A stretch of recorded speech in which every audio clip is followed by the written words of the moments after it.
indivisible, with liberty and justice for all.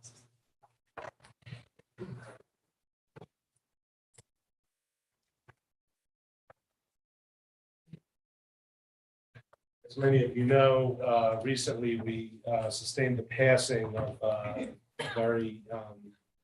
of an illuminary in our community, and someone who's been very meaningful to leadership in our community for a long time.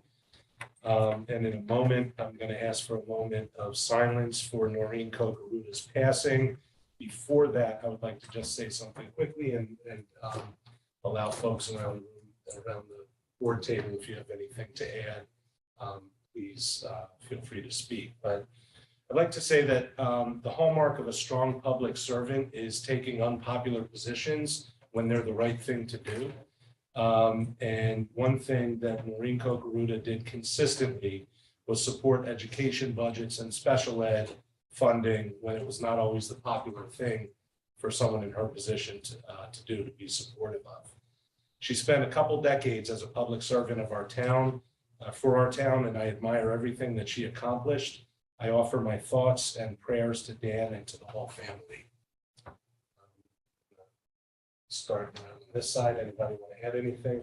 It's not required, but certainly if you would like to. I'll add. The reason I'm on the school board is because of Noreen Kogarota. I don't think she was a person you could ever say no to, and I never did. So she did a lot in our community. She was a wonderful person.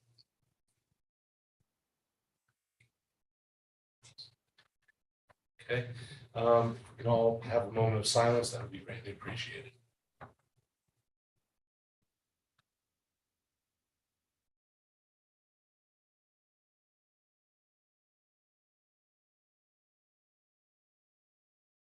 Thank you. Okay, for our school community session, do we have any public participation? And that will be preceded by a statement by Emily, if there's anybody who wants to speak. Thank you. So the board welcomes public comment at our meetings, both in person and on Zoom. We ask if you speak to state your name and your address and limit to 3 minutes. We're happy to hear from our community, but at a business meeting, it should not be expected that the board or administration will respond. Public comment is not a time for public discussion. If necessary, the community member will be contacted for follow-up. Becky, do we have anyone on Zoom tonight who'd like to participate? Do we have anyone in person who'd like to participate? Okay, thank you. Okay, thank you. Item number 4, Board of Ed Student Representatives Report, and we have Eli with us tonight. Yeah, Lucy's not here. She's on the ski team, so she's on the bus back from her ski practice. But the things we wrote down, the senior class picture is coming up.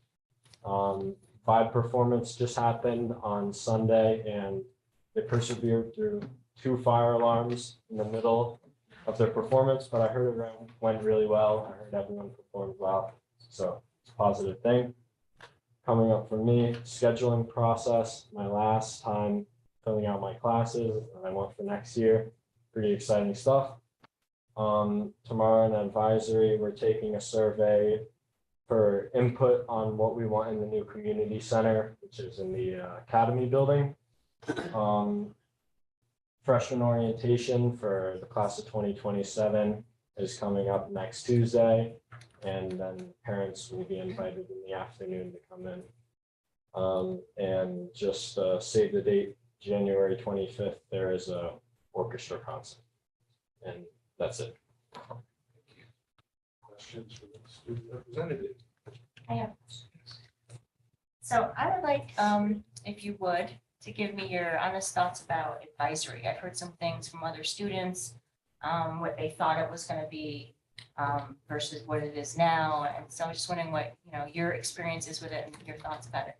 Yeah, I think that the idea of advisory addressing mental health and really being a safe space where people can talk to people they're comfortable talking about, like sensitive topics with, I think that's a really positive thing. And I think that's a step in the right direction to address mental health problems that, like, we all deal with some sort of anxiety, and I think that's a good place to talk about it. The actual things we do in advisory don't really seem to go along with that theme. So I, So what do you do in yeah, advisory? Like you just got done saying that the next advisory, you guys are gonna be taking a survey for the input of the community center. Mhm. And so that's not exactly social emotional learning. no, it's not.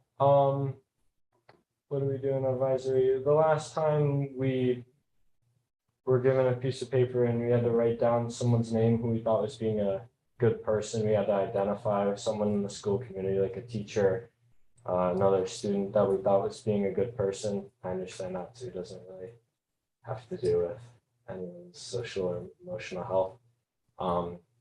So yeah, I would say probably the things we do don't really relate to social emotional health very much.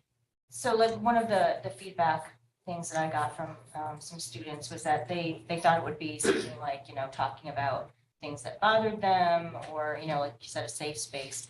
And they felt that, originally they had PAW and that was the time when you would be doing sort of paperwork things or like this form needs to be filled out or Yeah, take this yeah. home. And now it seems like the advisory has turned into sort of PAW and you guys haven't really had PAW since the early fall. And so I wanted to know, is that your opinion as well, or has your experience been different? Yeah, advisory and PAW. I know teachers, they talk about it. They say, I don't know the difference. And I don't think, at least in my advisory, the difference, other than the fact that we got to choose our groups. And did you feel that when you got to choose who you thought you wanted to be in your group, did you get what you wanted? Or did you get like a mix or like what was your feeling on that? Yeah, it's a mix. But I definitely have friends, people I wrote down. We got to write down 5 names. I have people that I wrote down in my advisory. And then you were able to write down choices of teachers or no? Yeah, we were. And did you feel that most people got like the teachers that they wanted, or did you get someone that you didn't know, or?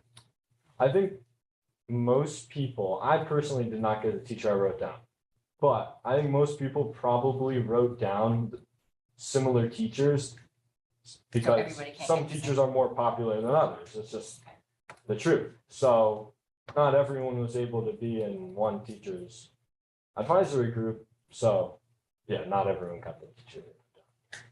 I have a question. Yeah, Do you have a topic or how does, do you just go on me? well, I know what we do the day before because it's on Wednesdays. So I learned today, Tuesdays, because I go to these meetings. I learn what we're gonna do. And who chooses the topics? I don't know. I don't know who chooses the So the topics. students and the teachers don't work together on. The students do not choose it I think, based on what I Oh, know. yeah, I'm sure you can. yeah, I can help with a little bit. We actually had a presentation from advisory at curriculum earlier tonight. Oh, And they went through how it's developed and they also acknowledged that the students were ready to go into social emotional topics before they thought they would. They've been doing a lot more team building, but they got that feedback from the students as well. So they are preparing to go into the deeper topics earlier. It's the first year of advisory in action, so. But there was an earlier presentation, I know it was recorded, so board members I saw were most able of to attend. Do that. And I would just follow up with a question. Do you feel, Eli, that the students would appreciate and get more out of it if it were more student directed, like if students were taking over and doing a lesson, like taking turns, doing lessons and that sort of thing, and not even a lesson, but leading an advisory group activity is the better way to put it. I think ideally that would work. But the truth is, in some groups, I definitely think that kids would see that as an opportunity to not really take what they're supposed to be doing seriously. They're just gonna see, oh, a kid's leading this, I can do whatever I want. They're not gonna yell at me if I go on my phone or if I leave or. So I think in my advisory group, our advisor, Mrs. Fiorelli, I've led one of the, the days of advisory. We have student leaders and I think everyone takes it seriously. I think everyone does a good job contributing. Everyone's respectful of whoever is running that day. But I think in some groups, that could be problematic. I could see that being something that wouldn't work very well. And do you think it would be helpful if there were maybe at the beginning of each advisory, a quick, like, here's what we hope to accomplish, and here's how it's connected to social emotional learning and well-being? Yeah, Because, like, for example, the example you gave that you felt was not really connected to social emotional learning or well-being, there actually is, that maybe it's indirect, but there is a connection to that, like building relationships is part, and positive relationships with teachers, with other students, is part of what's helping in the long run with social emotional learning. So it's interesting that, to me, that a bright student is not getting that message. Maybe if there's, an effective presentation style is to tell people what you're going to tell them, then tell them what you're telling them, and at the end, you review and tell them again what you just told them. So I wonder if, like, a format like that, where the facilitator, whether it's a student or a teacher for advisory or administrator, whatever, says, here's what we're doing today, and here's how it's connected to mental health and well-being, or to advisory topics or whatever. Do you think that would help? yeah, I think that would help. I mean, your example of me is a pretty good one. I didn't know, I wasn't able to see the connection, so I think it would definitely help me if someone was able to point out explicitly, like, this is what we're working on. I think that would help. Okay, thank you. That's good feedback. Thank you very much Yeah. for your candor. And I have one last part of that question. So one of the other feedbacks that I've heard actually came through students, but from teachers, that they were not too happy with the back-to-back advisory wellness Wednesday because it takes a whole hour away from their teaching. Have you heard anything like that, or? So I wonder if we're asking Eli the right questions. Like, I feel like we're asking Eli like what we want to see, and then saying, what do you think?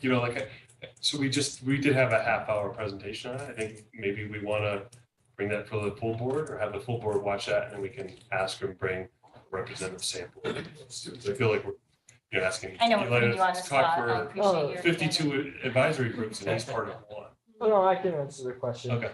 Yeah, so I haven't heard that from anyone in my group, anyone that I talked to at Wellness Wednesday.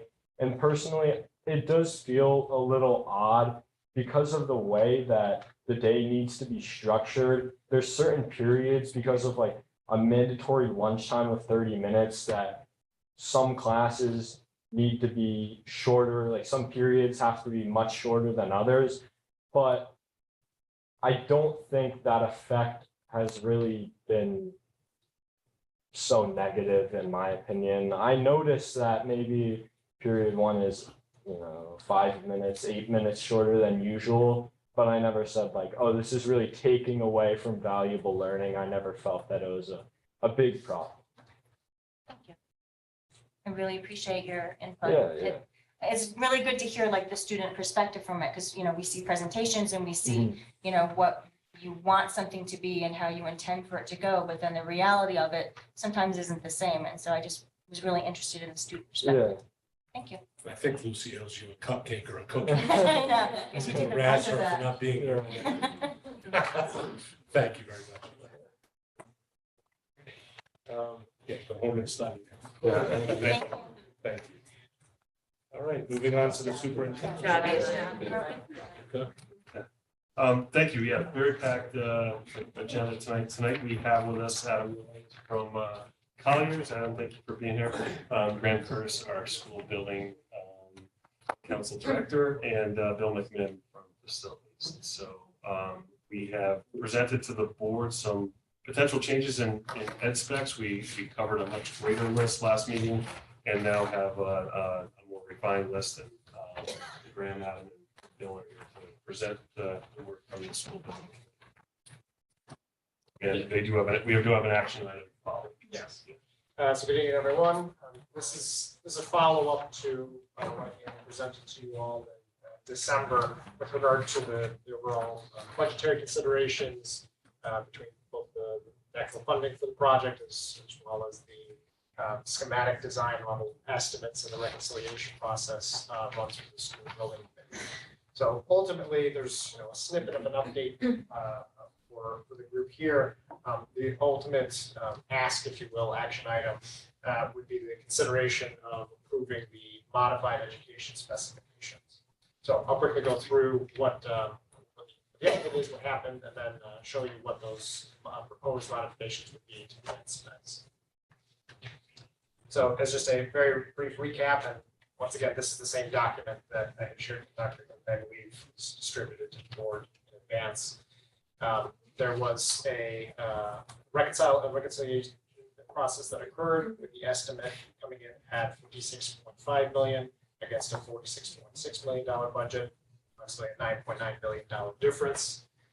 The school building committee reviewed some value management and value engineering items developed by the architect, college project leaders as the owner's rep, and Gilbane, construction manager, as well as feedback from the town. And from that process, there were 4 items that were identified for potential cost savings that were originally dictated by the specs to be included in the project. Those being the radiant flooring in pre-K and K classrooms, the makeup of the kitchen equipment, the potential consolidation of some in-classroom restrooms for grades 1 and 2, and then also just a programmatic square foot reductions of the perimeter rooms, basically bringing in the walls by a couple feet to help with some of this, the raw cost of having a bigger building. So on the December 28th school building committee meeting, after several meetings and documents of review, the school building committee voted to approve over $3 million in value engineering and value management, with an additional budget modifications of $5 million to cut into that $9.9 million difference. At the schematic design level, it's not critical to get to $9.9 million and match perfectly because the building isn't finished being designed yet. So as you get closer and closer and closer to construction, that gap narrows, and then ultimately you have a budget project. Of the items that were approved, the overwhelming majority were not related to the specs. For those who were here last time, you heard me mention the infamous bluestone pavers. Those were taken as value engineering to save some money. Moreover, 3 of the specs items were not approved at that time. The radiant flooring, the kitchen equipment, and the grade 1 and 2 restrooms. Just a very brief summary. The considerations were that those items could still remain on the watch list, if you will, but if needed, could be taken at a later time because they aren't as necessarily impactful to the stage of design. However, the one item that the school building committee did want to entertain was that last item of reducing some of the programmatic square footage on the perimeter of the building. Reason being, it was a decent cost savings, about $40 million projected for about 1,700 square feet. Just for back pocket, there's probably 90,000 square feet, gross square feet for the building as designed right now. So 2 divided by 90, 2%, something like that. And also to take that item later wouldn't be feasible. You need to really sort of set the footprint of the building as you move into advanced stages of design. So trying to get to 2/3 of the way through the design process and then cut back the classrooms wouldn't really be a feasible option. Moreover, there was some discussion about wanting to confirm that the actual functionality of the rooms wouldn't be impacted. The architect had developed their recommendations for the individual room reductions to ensure that there wouldn't be a substantial impact in terms of the day-to-day use of the classrooms. So despite the school building committee's approval of the item, the school building committee doesn't manage the education specifications. Board of Education does. That's where that document and that roadmap for the project came from. So the ask for the board tonight is, if amenable, to free up that $250,000 in potential savings to formally modify the education specifications to reflect those target square footages for the individual classrooms, which I'll show here in a moment. And there.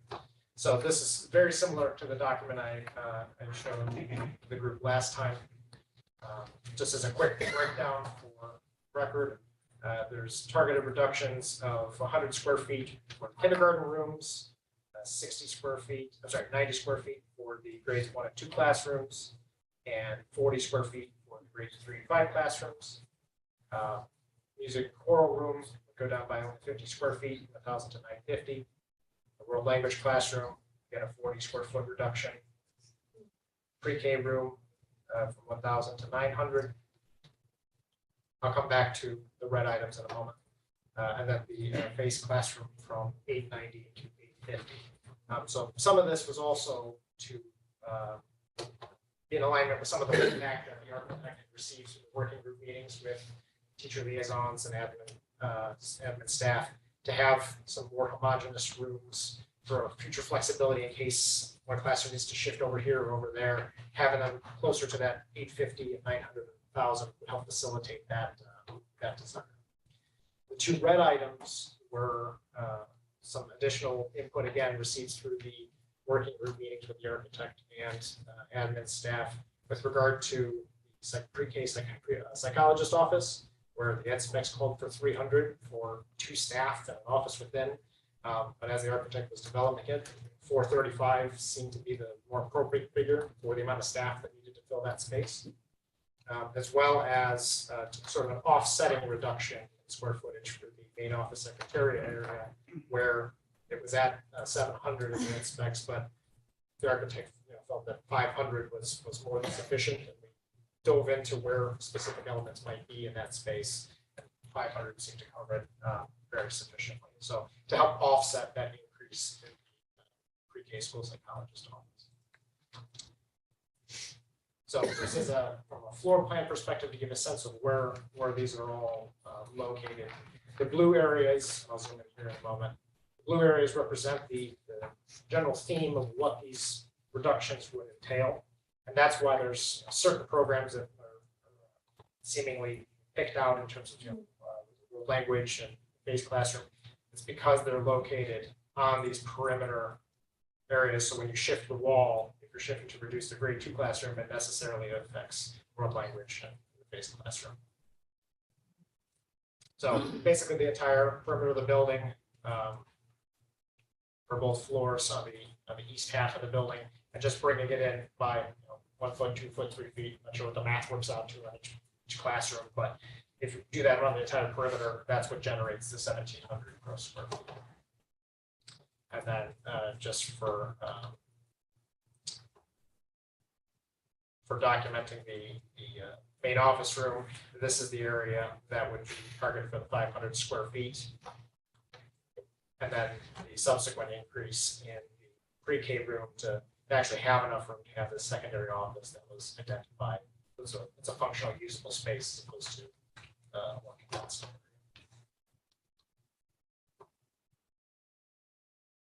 So that's it in terms of visuals. Ultimately, the other document that was included is the education specification. So in that packet that was submitted to everyone, everything in red are the proposed revisions. And ultimately, the motion to entertain would be to approve the ed specs dated today. And just for examples, it's just red lines on what the updated square footages would be for the programming, et cetera, et cetera. So with that, if there are any questions, happy to answer those. That's what I have for tonight.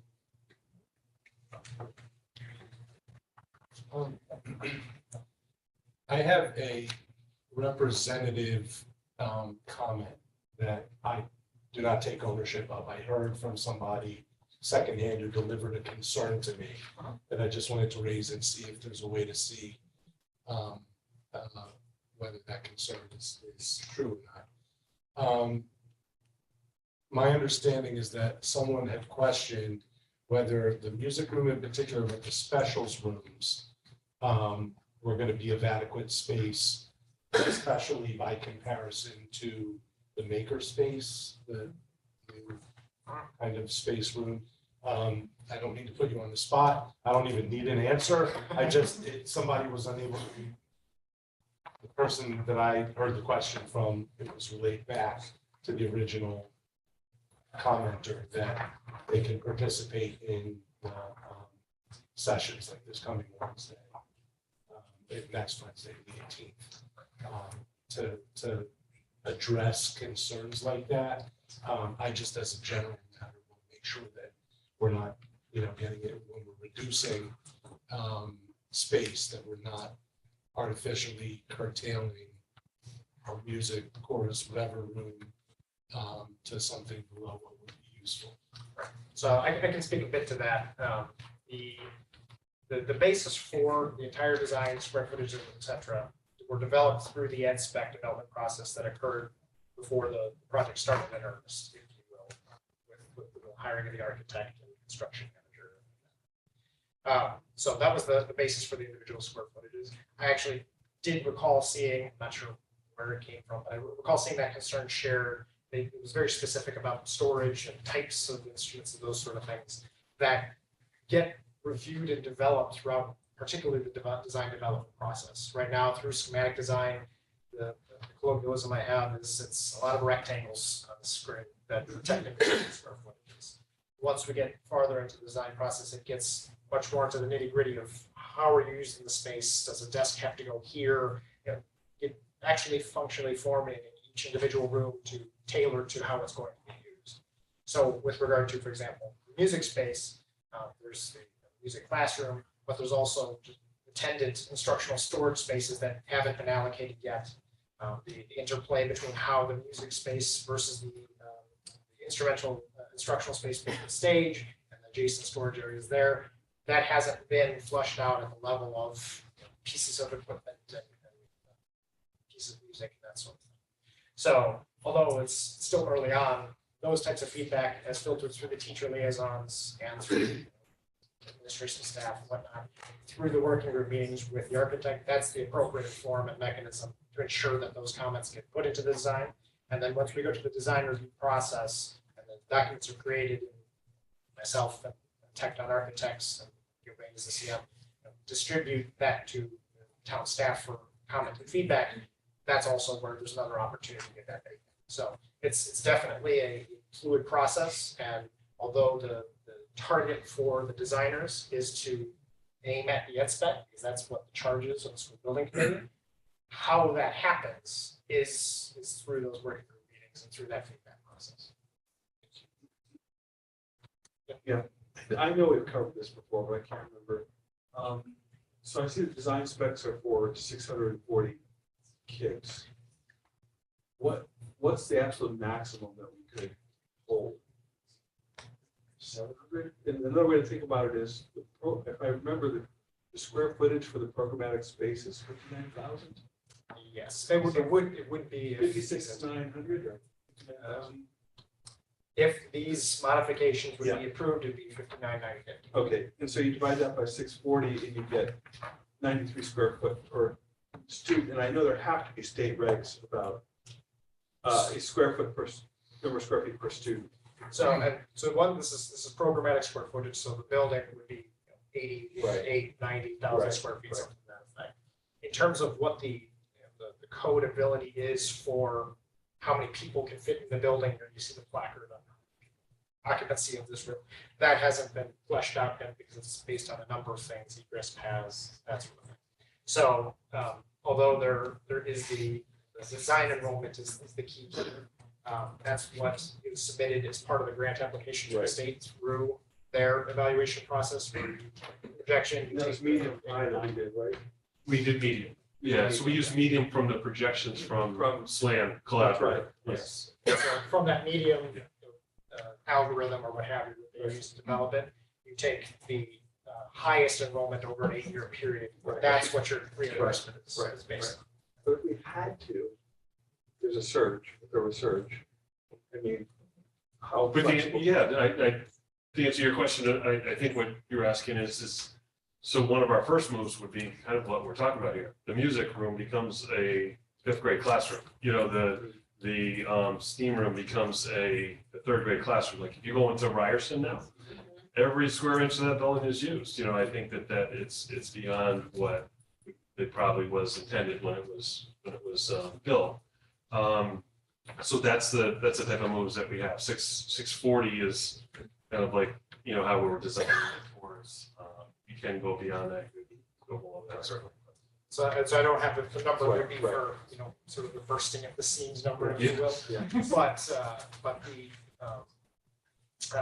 the overall intent is that with some of the ed specs, for example, when they were modified in May of last year to add the 4 additional classrooms, that was to target the boost of space to accommodate the enrollment, so that way the teacher-student ratio was, you know, the target student-teacher ratio was maintained throughout the spaces. So not creeping up into the higher numbers that presumably potentially work on code, but weren't the ideal learning environment.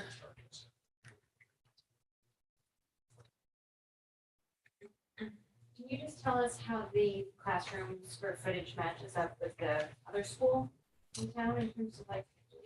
Yes, so with Brown, where?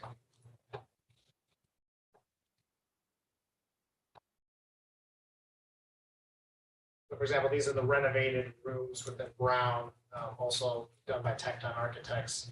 And these are programmatic square footages you're seeing here. So for example, the reduced, I'm just picking this kindergarten classroom on the corner here. This is targeted for 813 plus a 50 square foot toilet. So that would be 863 square feet for programmatic space versus the new building where it's targeted as 1,100, so it's going down to 1,000. So it's not going below what Brown's would be. Okay. So close. Yeah, it's closer in alignment. Yeah, more in alignment. Yes, Okay, with the modified expense. got it. Thank you.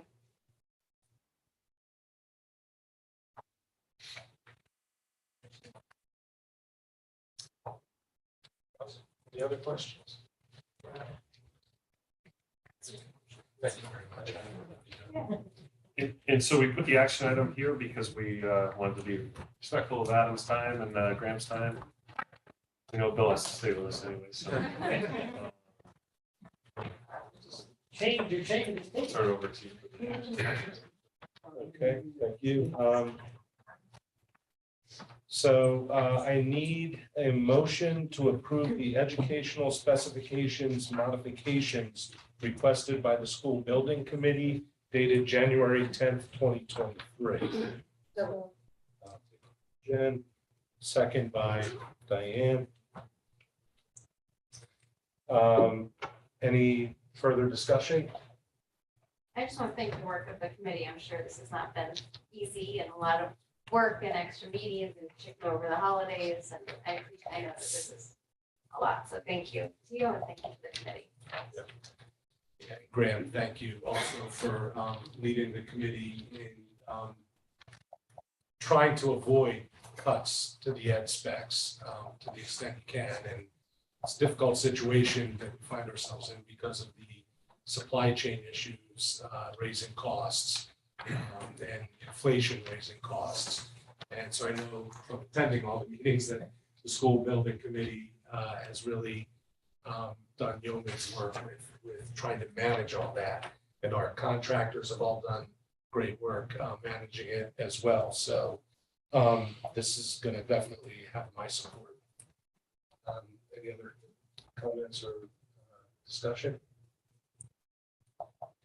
Seeing none, all in favor, say aye. All opposed, nay. Any abstentions? Down 2 people, so the motion carries 7-0. Thank you all very much, and thank you all. Thank you very much. It's going to be a long, every bit helps. And we wrestled with making that change. We felt it was a good to, you know, we need to do something. $10 million is a lot to close. It is. Yeah. It is. Your Thank you. contribution is much appreciated. As is yours. Thank you, Greg. Thank you. Okay.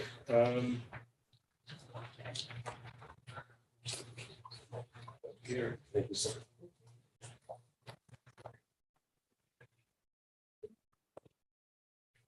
Item 5.3, requested budget and 2023-24 requested budget.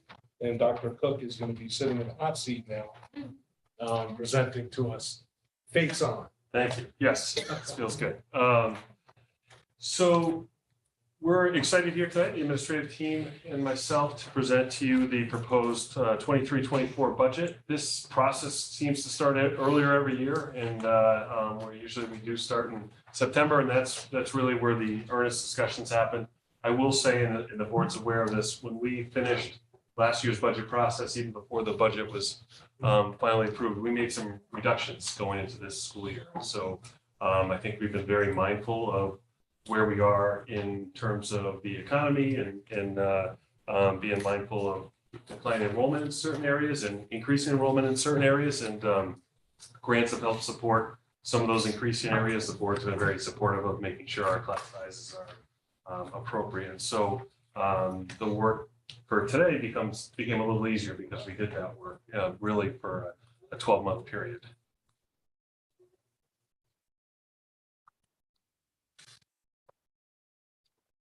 Yes, sir.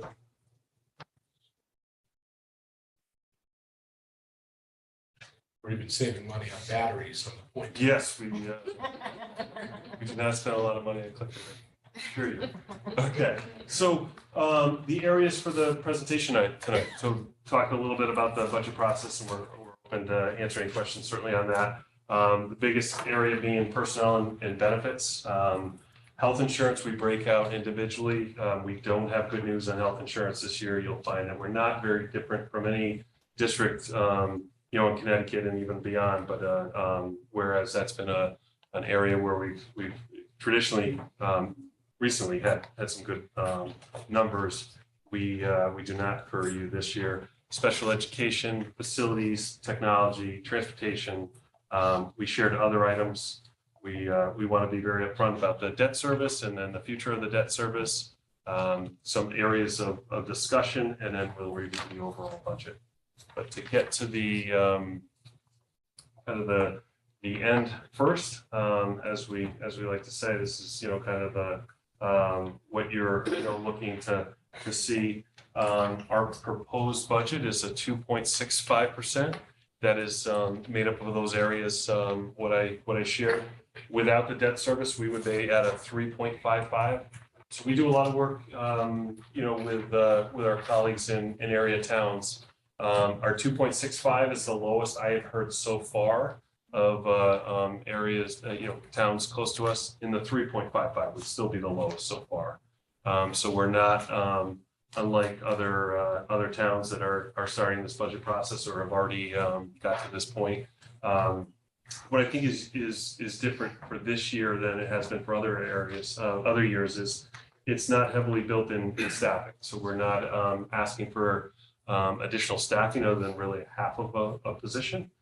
This is really about paying for things we're already doing. So it's not super exciting, but it is necessary. So I think it's really a maintenance budget in terms of what we're presenting, which made our discussions very difficult because oftentimes we want to make sure we're doing new things, we're meeting all student needs and planning for that. But with previous grants, we were able to put some positions in, I feel, and the team feels like a little bit ahead of time than we had planning, and it's really about maintaining what we have. So as I shared, as the board knows, we've had a lot of contract settlements recently in the last year or two. They average about 3%. The increase for salaries is $832,000. That is lower than 3%. So we're already coming in on that area significantly lower than what it would be if it was just the contracts continued forward. We do need to pay for the armed security, so that this year was added and paid for through a special appropriation through the town. We would put that on our budget now. Substitute teachers we've had to increase the cost, pay for substitute teachers, so we're looking to catch up with that. We do intend to make reductions at Daniel Hand High School due to decline in enrollment, and music curriculum staffing to be discontinued. So we're looking at a savings of $211,000 in that area. We are looking to decrease 7 paraprofessionals. As the board knows, we've averaged over 10 pretty much the entire school year of paraprofessional positions we have not been able to fill. And so we've made things work. We've transitioned some things around, and so we feel going into next year, we can eliminate 7 of those positions. No one would lose a job, obviously, because we don't have those filled, although I will say we've had a little bit more success recently in terms of filling some of those. Another point where I want to share, as you remember, our Human Resources Office helped out the town when they had some turnover in their office. We then had some turnover in our HR office, but we do feel we have a very talented human resource office, and we are not filling completely one of the positions, and so we're bringing some savings to this year's budget. We've worked on finding some efficiencies, but also we have a really talented HR office here in Madison. Craig, before you move on, I'm sorry, real quick, just for clarity, the 211,325 reduction in Daniel Hand music curriculum staffing, that is not a reduction in staff. That is just because we're moving on past the curriculum development cycle that costs that extra money, right? So No, sorry if I wasn't clear on that. That is a reduction in staff. We were cutting, yes. So based on we felt declining enrollment, we would decrease staffing in the neighborhood of 2 to 3 positions at Daniel Hand, and then also 0.6. We do feel that will not impact, that's not finalized yet. So, but we certainly will report back on that when we get to that point. But we do not feel we're going to be coming back to the board and saying we're eliminating a major program. We feel we were able to do so within that. Although I will always caution, as we're at the point now where we're eliminating staff, we lose people that have special skills, and so there could be a class that is discontinued as we go through that. We will always try and do so through attrition. So if we have a retirement, we would try and do it in that area. But when we're at the point now where we used to have departments of 15, 16 teachers, and teachers had brought special skill set. As we start decreasing, beyond that, we really start to cut into some of the special programs. But we would not have that. Yep. So how many positions do we have right now? And then we're going to be reducing it by 2 or 3. How many total teachers in the district? No, for Hand's music curriculum staffing. Oh, it's not all music. Oh, okay. Yes, sorry. Sorry. And actually, I don't believe it will be music at all. It's the 0.6.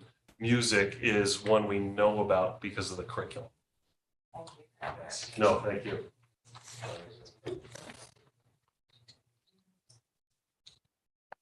As part of budgeting, I will say, with our work with Stacy Novitz and the administrative team, we reviewed every line. And so as we have some good news to share as well.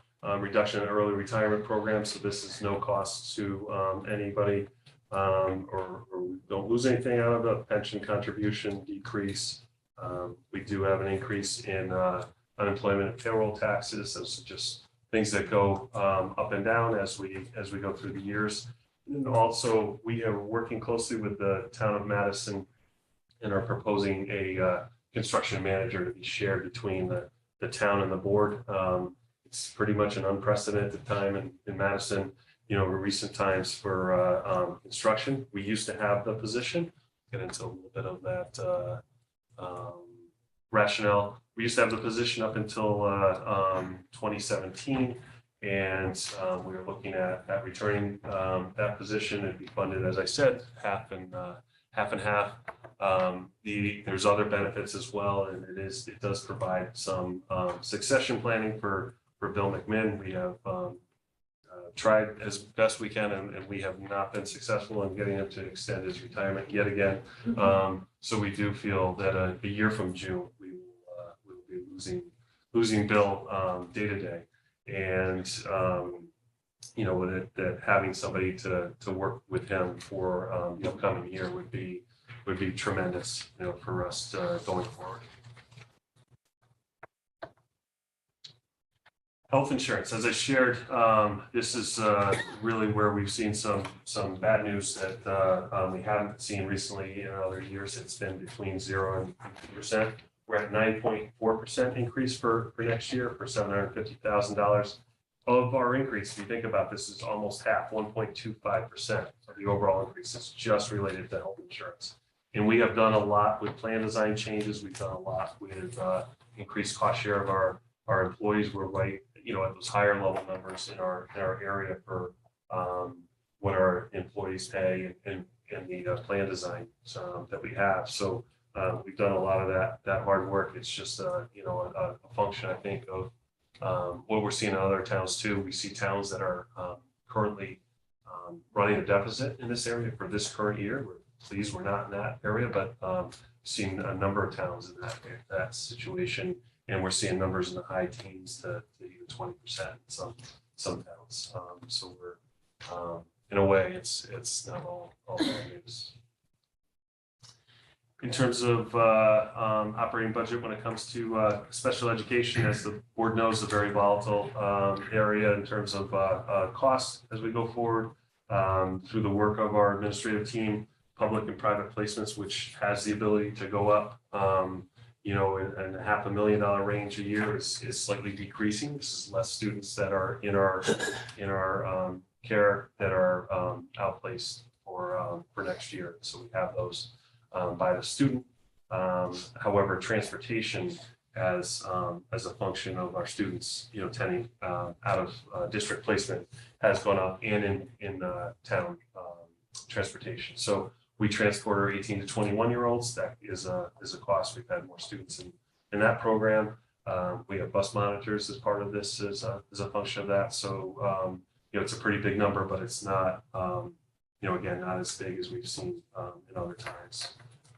Also in here is instructional software, which is online programming for students, an increase in students that attend extended and classes for extended year program. Outside evaluations, that's a small number that really represents about one outside evaluation. Professional development, working with our teachers on reading instruction, a typical ESS contract increase, and postage, staff, travel, and instructional supplies increase as well. I have a quick question. Of course. The increase in transportation, does that also include fuel? I believe the fuel for our buses is in a different account. The fuel for outside of the district would be in this account. So if we are contracting with somebody to transport a Madison student to a special education program in New Haven, that would be what the fuel, because we pay them one cost. But the fuel that we purchase is all within our account. Okay, so, but so it could be in this. It is a number. function of that, yes, yeah.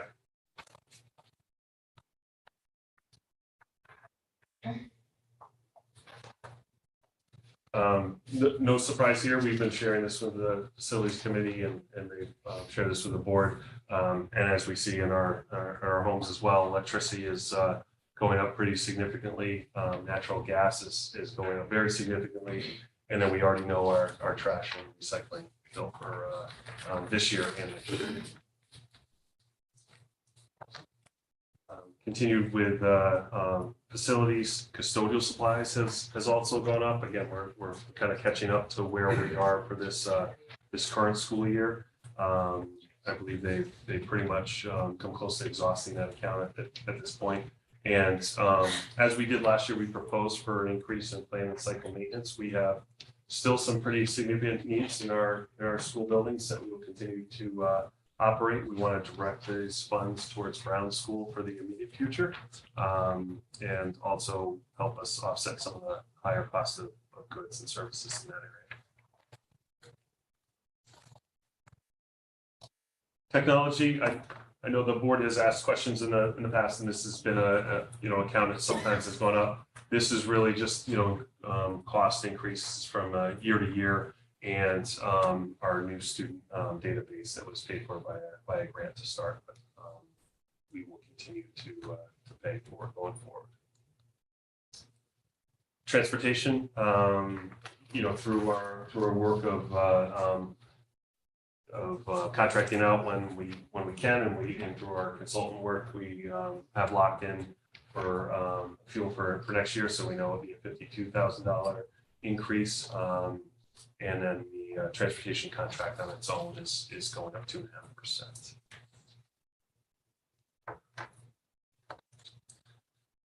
And, as we've added things, sometimes we have found different ways to fund this, but we want to be upfront with costs going forward and prepare and budget appropriately for that. So Fab Lab, which has been more successful than we even planned, would have ongoing supply needs. The sound system, which was put in a few years ago, came with a maintenance plan. And so this would continue that on a year-by-year basis. It is the maintenance plan that came with the purchase is no longer continued. The graduation screen, which we know is very popular, that came in during COVID. We'd like to continue that going forward with future graduations. Sports officials is the only item in athletics. We had some alterations within that budget proposed, but in terms of an increase, we know those costs are going up for next year. And print collection, so these are consumables for Polson and Daniel Hand Math. The ALEX program, which is a online chemistry support for students. So those are areas of that we'll need each year.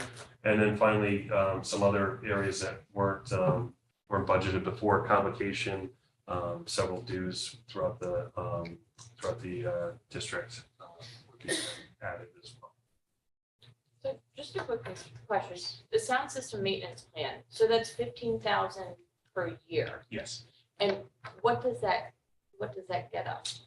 Pretty much from what I understand is immediate service if something were to happen. So if we are preparing for the school play and there's an issue with the sound system, we can call them and they would come right out and hopefully fix the issue, before that. And then there's the yearly maintenance of that as well. For all the schools. For Daniel Hand, this is for the new sound system at Daniel Hand. And then we are putting the lighting, so I would imagine in future years, you'll see the lighting cost as well.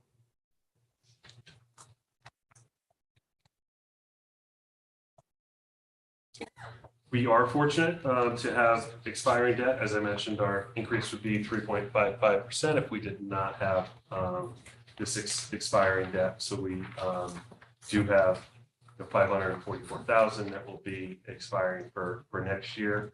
And then we know 2 more years continued, about another 600,000 the following year, a little bit less than 600,000 will expire next year into the next year's budget. And then 367 will be the last piece of the expiring debt. So we have 2 years, and that I know was one of the goals of bringing on a new school. At the same time, we would see some expiring debt. So in terms of that planning, that worked out pretty well.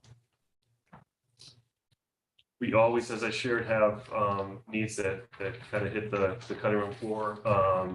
As we had discussions in this room over the course of several meetings with the full team, there were some items that we just felt we could not fund or request this year.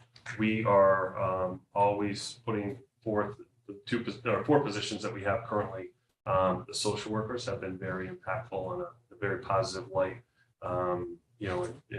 When we added those through the ESSER grant, and then continuation of 2 interventionists as well that were added during the ESSER grant. So those would be positions I feel we would have been asking for between last year and this year if we did not have. They were the #1 place we went to when we received those grant funding.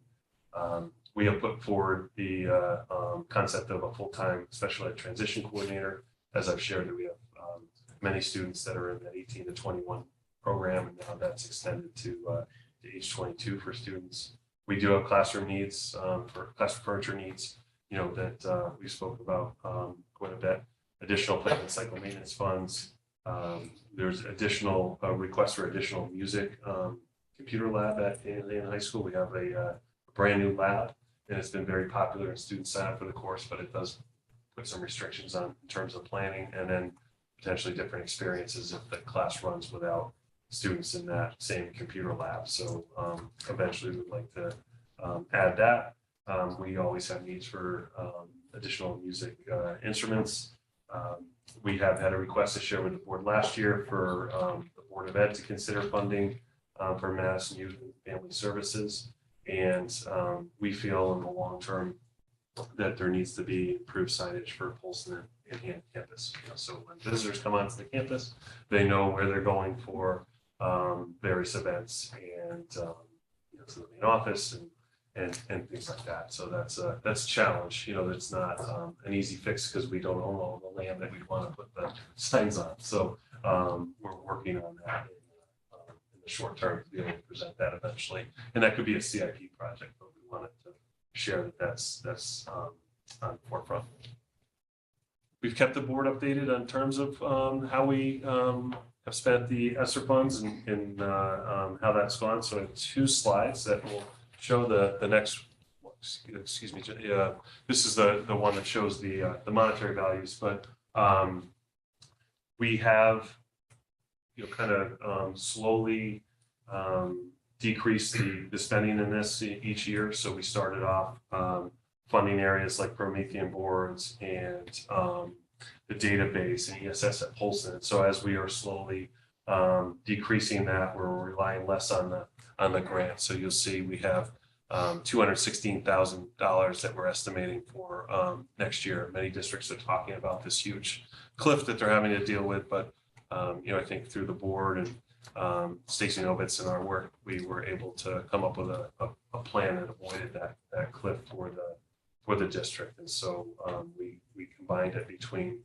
spending on employees ongoing and then also on one-time costs. So what remains for next year that we're paying for in the grant is the 2 social workers, as I mentioned, and 2 interventionists. We are discontinuing the expansion of ESS at Polson. We'll still have ESS at Polson. We have 2 staff members this year. We'll have 1 staff member next year. We had planned ongoing and feel we'll be able to do that. So we do not feel we needed to request that to continue. So the identified number of students in the ESS program at Polson that'll roll up to still be in Polson next year can be handled with 1. We feel, Yes. yes, this time we feel we can do it. We saw a increase, and that's why we put that in there for the 2 years. And we had hoped to be able to see that decrease going forward.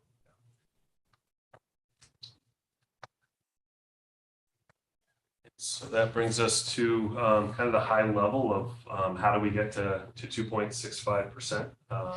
As you'll see, health insurance is the big driver. Then of course salaries. So it's a little unusual that health insurance would outpace salaries, but they're always number 1 and 2 in terms of the increases, unless there's specific issue elsewhere. Special education facilities, or other items, transportation technology, and then of course a negative number in the debt service. So as shared, we are at 2.65%, and it's early. Not all districts have presented, but as I follow the papers and talk to colleagues, I think we will be well on the low end. I'm hearing, for many numbers in the 5, many numbers in the 6s and 7s to start.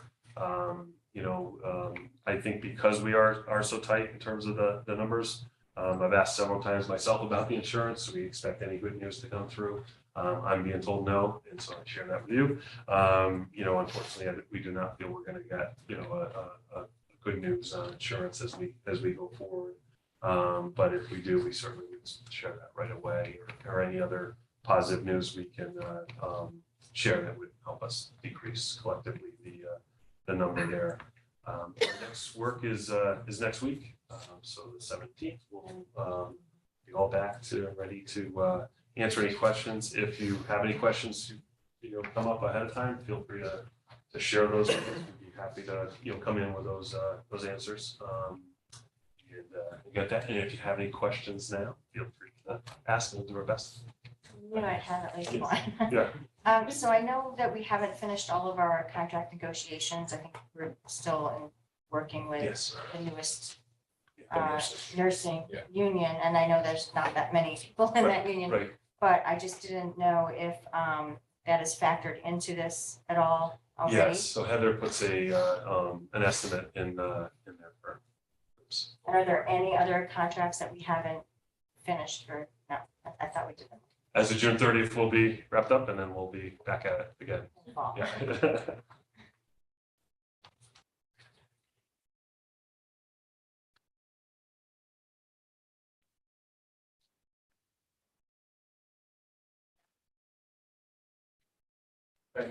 Thank you. And as you shared, any questions that come up, feel free to email, and we'll, I'm ready. Thank you. Okay, and as the last part of the superintendent's report, we have a presentation from Chris Farrell, our athletic director. Athletic department. Thank you. Hey, welcome. First board meeting. Thank you. I'm trying to go easier. Yeah, so I keep reminding Chris that he only started in July. He's accomplished quite a bit in a very short amount of time. I'm sure it probably feels like it's been longer than July, but you know, he's had some really great student success stories to share right off the bat. So So thank you so much for allowing me the opportunity to come and inviting me to, present on the athletic department. It's something that, I think Dr. Cook just said it perfect. I feel like it was just yesterday I was in this room, being named the athletic director. A little PTSD on some of the interview stuff, but yeah, it's really not that bad. But it is great to, be able to talk about it. If I do start talking fast, just because I love what I do, so please just give me a hand signal. I'll definitely slow down. It's just part of my nature and how I do things. But, I just want to kind of give you an overview of kind of what we've been doing, what we're working on, what we're moving towards. You won't see anything in wins and losses in my presentation. We won't talk about SEC championships. We won't talk about that. Yes, we have very successful student athletes. Yes, we have very successful programs. But it really is about building relationships with our student athletes and working with them and making sure we're preparing them for after life of Daniel Hand High School. So if we go all the way back to April, when I was named Board of Education, I kind of hit the ground running and started really working in the mornings at Daniel Hand High School and meeting with Principal Hart over at Polson.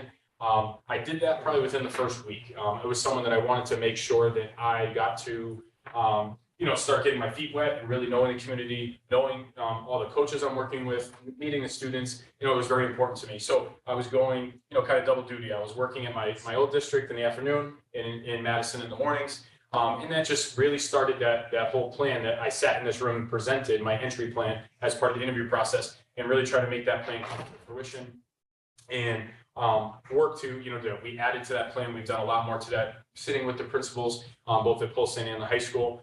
This is just something that I have on my desk every single day. This is something that the admin team at the high school worked with our student leadership group. I know we saw this. I know the Board of Education saw this. Principal Secretary, I think, presented it. This is something that's very important to me. These next two slides are just, this is the what they were looking for in an athletic director. And I think it's important that, I never lose sight and what our students need within our community. It's very important that they understand that I'm there for them, that our community is there for them, our admin team, as well as all our staff, coaches included. And that's where the coaches come into part too, because, you're really building a relationship with them and making sure we're putting them in charge of our student athletes. We want them to be great mentors and great leaders with our students. So this is something that is very important. It was something that when it was shared with me, I needed a copy of it right away. I asked, TJ to make sure that he did give me a copy, and it was something that, I do look at, if not on a daily basis, pretty much, numerous times throughout the week. So, going into the summer, I feel like July 1st happened, 3 years ago. I did mix in a little bit of vacation in there in July, just because obviously coming from another school district and working full time, I did need some time in July to kind of decompress because, you really are going year round as an athletic director. And then when I got to the office every day, it was great. Really just started building more and more of the relationships, meeting with HR, going through all the processes. That's where the evaluation process really started. It'll be ongoing for the remainder of this year, but we're evaluating absolutely everything that we do, our processes, how we do them. We're evaluating, the big question is the why. Like, why do we do things?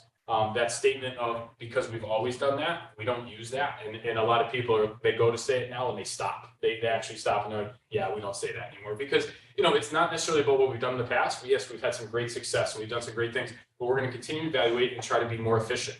And it comes from feedback from our students, comes feedback from our community. And then obviously all the meetings that I did take on this summer. So starting in July, when I got back from vacation, I sent out communication introducing myself. That went out, district wide. I opened up my doors to my office to anyone who wanted to come in. I had close to 50 meetings with from parents, from alumni, student athletes. It was great to start painting that picture of their experience and their student athlete experience and things they loved, things they wanted to fix. I sent surveys out to parents. I sent surveys out to our coaching staff. We had a meet the AD night where I had majority of our coaches, there. I spoke at back to school nights. I've been at some of the faculty meetings at both at Polson and at the high school, just kind of getting out there and seeing what has been going on. What's your experience been? And that's been very eye-opening for me. It's been great. And the thing is that it's helped me really paint a pretty good picture of the direction that we're heading. And this is where the Count on Me kind of came from. I know if you've seen this on social media, and I'll talk about social media a little bit, the whole premise behind Count on Me, if you really think about what that says, if someone says, hey, what does Count on Me mean to you? Everyone's going to have answers like, that I can rely on you, that I can depend on you. It's about accountability. And this is all coming from meeting with student athletes, meeting with coaches about what they needed in an athletic director. It came from the feedback that we got, after the interview process that on the slides I shared with you previously of, what is that? This is something that we started at Meet the AD night, and all the coaches understood that it's very important that, they could count on not only me just as an athletic director. The me is not Chris Farrell. The me is us as a community. Okay. It's us as an athletic department. It's us as our coaching staff. It is the board of education. It is our admin team. It is everyone. It's very important that message is out there, that the parents understand that they can count on us and trust us that we're going to do everything we can to make sure the experience of the student athlete is excellent. And then, it goes many different ways. The coaches can count on us to be there to support and make sure that they're getting the needs that they need and everything that they need to be successful, to mentor our student athletes, to make them successful, to make sure that, the experience is a very positive one. So it's very important, that this started because of, just having all these meetings and getting feedback. In the future, we will be really working on, our mission, our vision, and I'll talk about that in a couple slides. But as of right now, that's really what year one has been for me. It's been the whole Count on Me, really, and we'll work on this. It's great meeting with the student athletes, and I will discuss that too. And they've really bought into and understand what it means, because I need to count on them to be great leaders within our school. I need to count on them to be great leaders within our conference. I need them to be great leaders after they leave Daniel Hand High School and make sure that they are putting us in a positive light. And it's something that has taken a little bit of life of its own. It's been a lot of positive. And, something I shared, and I shared this at the back to school night. I shared this also, at Meet the AD night. It's not just the athletic director, all right? It's not just the head coaches, the admin team, the board of education, it's everyone. The athletic department, student athletes, parents, families, school community, Madison community. I talk about it all the time. If I'm at games, I know that everyone is well behaved and no one yells at officials or says anything negative at games. But if I had to say, something at a game to anyone, it would be a statement like, we really count on you to make sure that you are representing Madison the best you can. And it just triggers, right? And that's what we're trying to get everyone to understand. It doesn't need to be a long drawn out process. Our student athletes, our student section, walking in the hallway, at practices, in the parking lot. I can say that, hey, we really count on you to make sure you're doing the right thing, right? And it just has that trigger where everyone understands where we're coming from. I've always said this, and this is where I start talking a little bit fast, because this is where I get very passionate about it. I've made it very clear to the parents. I've made it very clear to our student athletes. I made it very clear to our coaches. This is what they can always count on me every day. This is my count on me list. It's not negotiable for me. It's something that I pride myself on, that I do every single day. This is when I was a teacher. This is when I coached. This is, when I became an administrator. This is something that, I do on a daily basis. I know that everyone can read, so I won't go through each and every one of them. But, this is how I live my life every single day. I think if you, run into me at events, if you, see me on a daily basis, this is, what I am. It's who I am. It's what I believe in. And what I feel like, to do this job consistently and do it in a supportive manner that I do this on a daily basis. So it really gives them, an idea of where we're heading. So this is the time where I'm just gonna go through some of the works in progress. Yes, we'll have questions at the end. You can be more than happy to ask me any questions of things we're doing. Like I said, I could be up here for an hour. I know that we have a lot going on the agenda, so, understand, I will go a little bit quick. But it's not because something's not important as other things. I think everything that we are doing within our athletic department is very important. But like I said, I'm trying to give you a little bit of a snapshot. One of the biggest messages that I heard from a lot of student athletes, community members, coaches, is just equity amongst all our sports and programs. I got that from surveys. And it was very important to me. I'm a big believer. I said it within the interview process itself, is that every program is the same to me. It doesn't matter whether you're 20-0 or 0-20.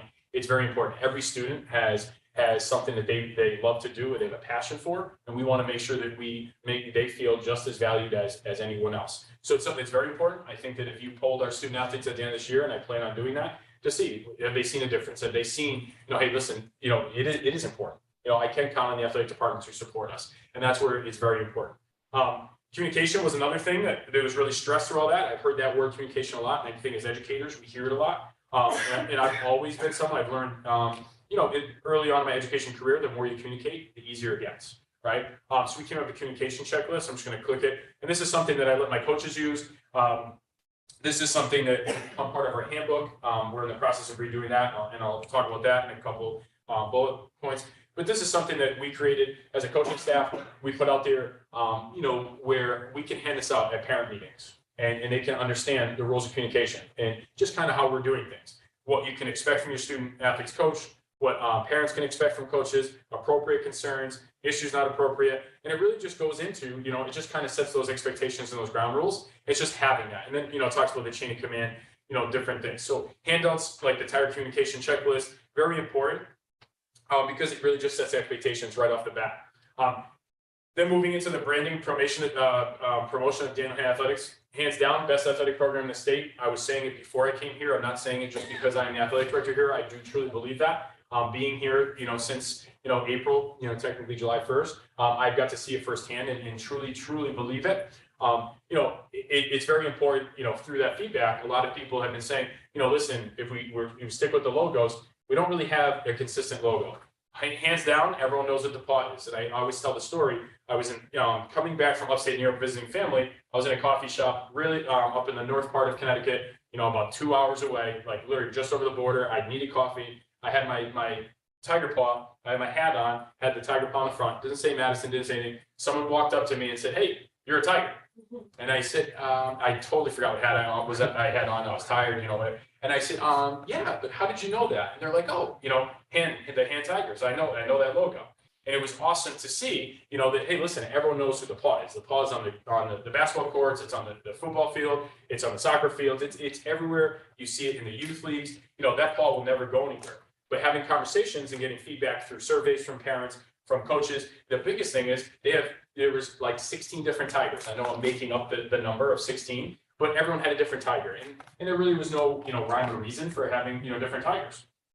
So having conversations with coaches, we said, hey, listen, let's start a committee towards the end of the school year, and we'll have a committee with alumni, with parents, with some of our teachers, with, admin, with board of education members if they want to be on it as well. And we'll try to come up with a consistent tiger. Like I said, the paw would never leave.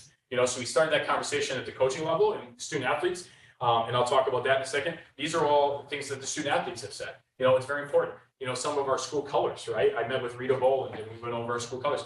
Sometimes the gold is a different color gold, and we want to make sure that we're consistent, right? I make the joke, and it's actually pretty bad, so you don't have to laugh, but you'll never see the Red Sox in pinstripes, right? You'll never see the Cowboys with triangles on their helmets. Everyone knows it's a branding thing.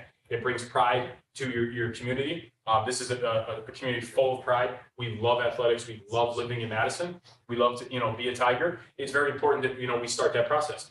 That committee is going to really make the decision. It's not going to be one person. I kind of inherited, right? I was the person that inherited the different Tiger logos. The reason why the one in the upper right-hand corner is the one that's kind of we're using is it's the one that ended up on the uniforms the last couple of years. Okay, so, and I asked the coaches like, hey, let's make sure we're not going to go and buy all new uniforms. We're going to do it the right way. But understand if we can, kind of stick to the Paw logo and the Tiger logo at this time, it'll be a great thing to kind of start moving in that direction so we can start understanding. And, it has been, it's been a pretty good experience. It's been something that everyone understands. It's something that is being pushed, throughout the community. It's something that is talked about. If you go to, the surf club on a Sunday afternoon and there's youth football, you're seeing these same logos, which is excellent. That's what we want. When the kids come to, a soccer game on a Thursday night at the surf club, they're wearing the logos, the Paul logo, the Tiger logo, and that's what we want.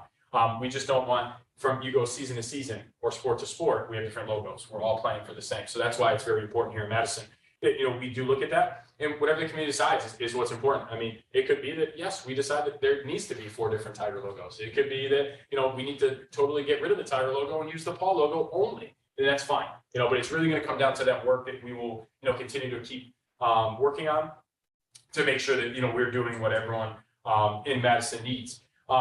With staying along with the promotion of Daniel Hanna Athletics, the biggest thing, and we all know social media, right? I'm not a big fan of TikTok. I'm not a big fan of, Snapchat and all that stuff. But the biggest thing is our students are on Twitter. They are on Instagram. So we've had a really big presence. I don't know if you follow us. This is not my plug. Usually like, hey, follow us on Twitter or follow us on Instagram.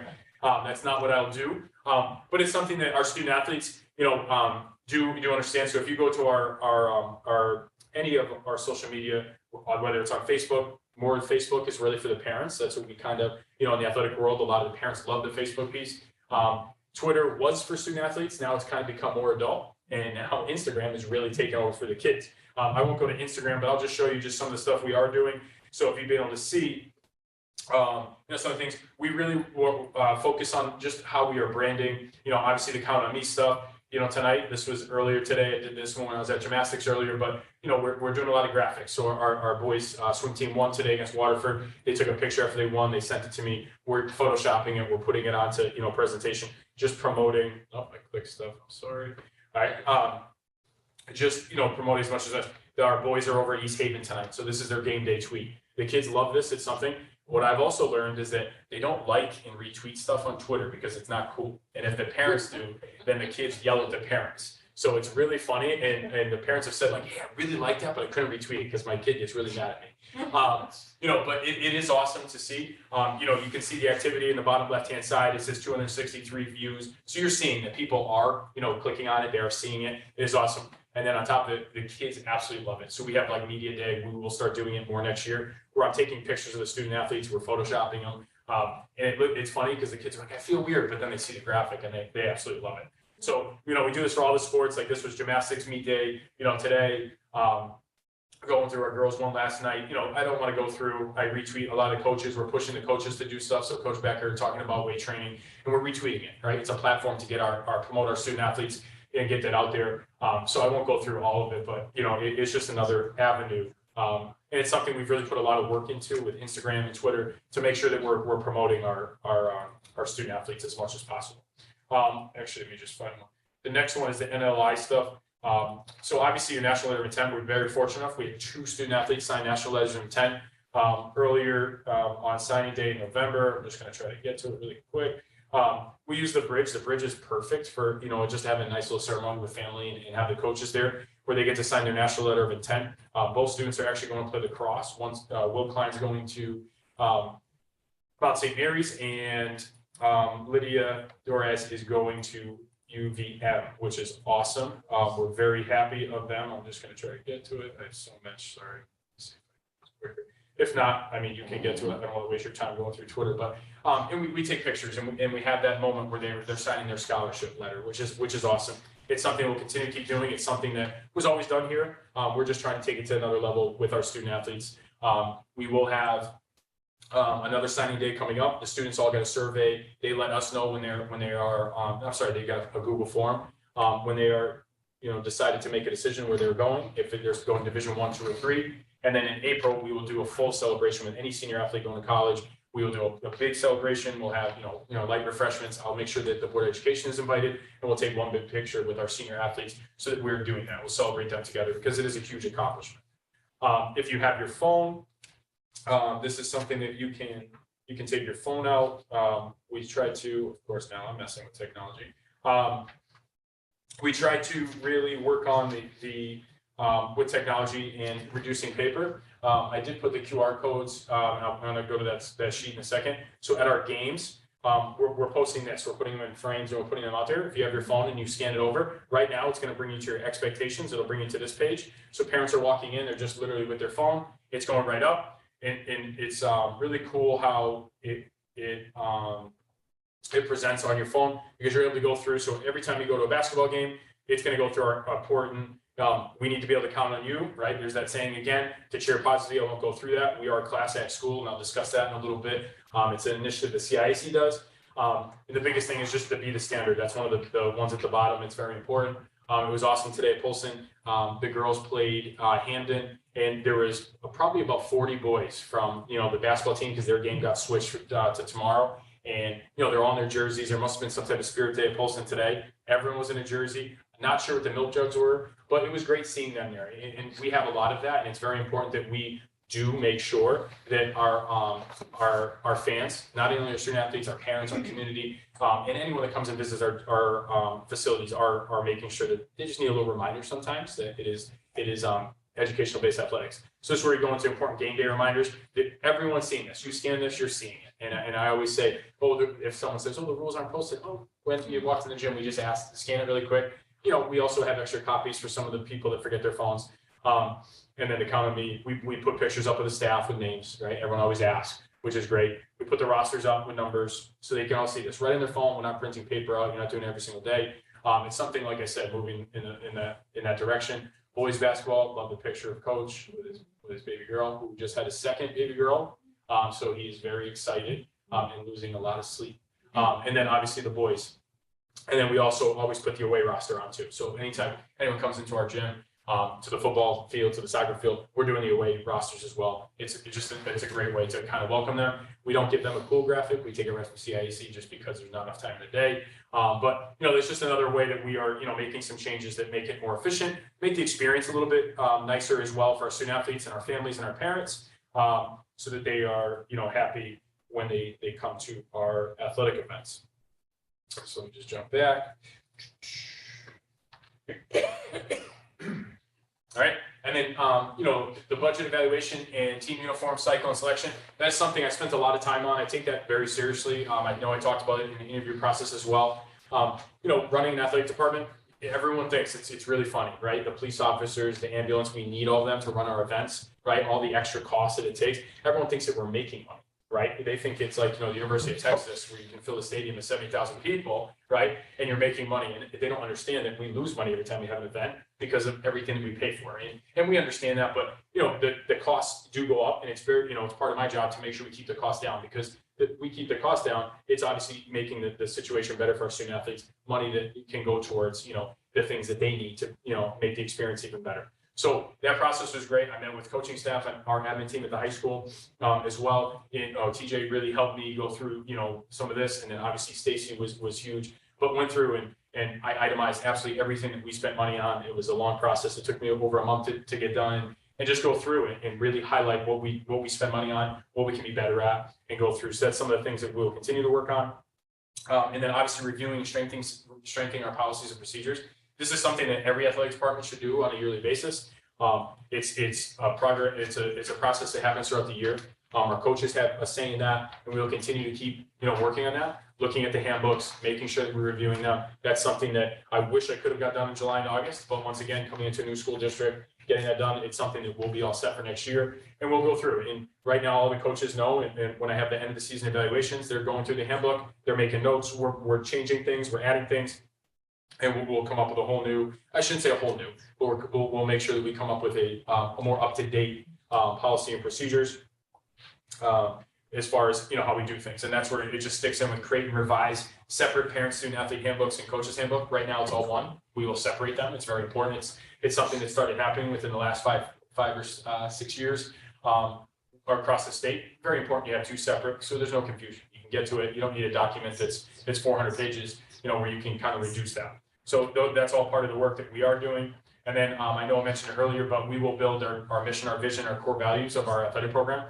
Very important to know who we are, why we do it, right? And what is it, and actually what's important to us. And it's very important that we are doing that within our athletic program, just like we have our core values and our mission, our vision within our our district, within our different schools, we'll do the same thing within our athletic program. It's very important to me. I've worked very hard on that over my years of education. It's something that our coaches, our student athletes will all be part of, and we will create something that we will probably present to you at a later date.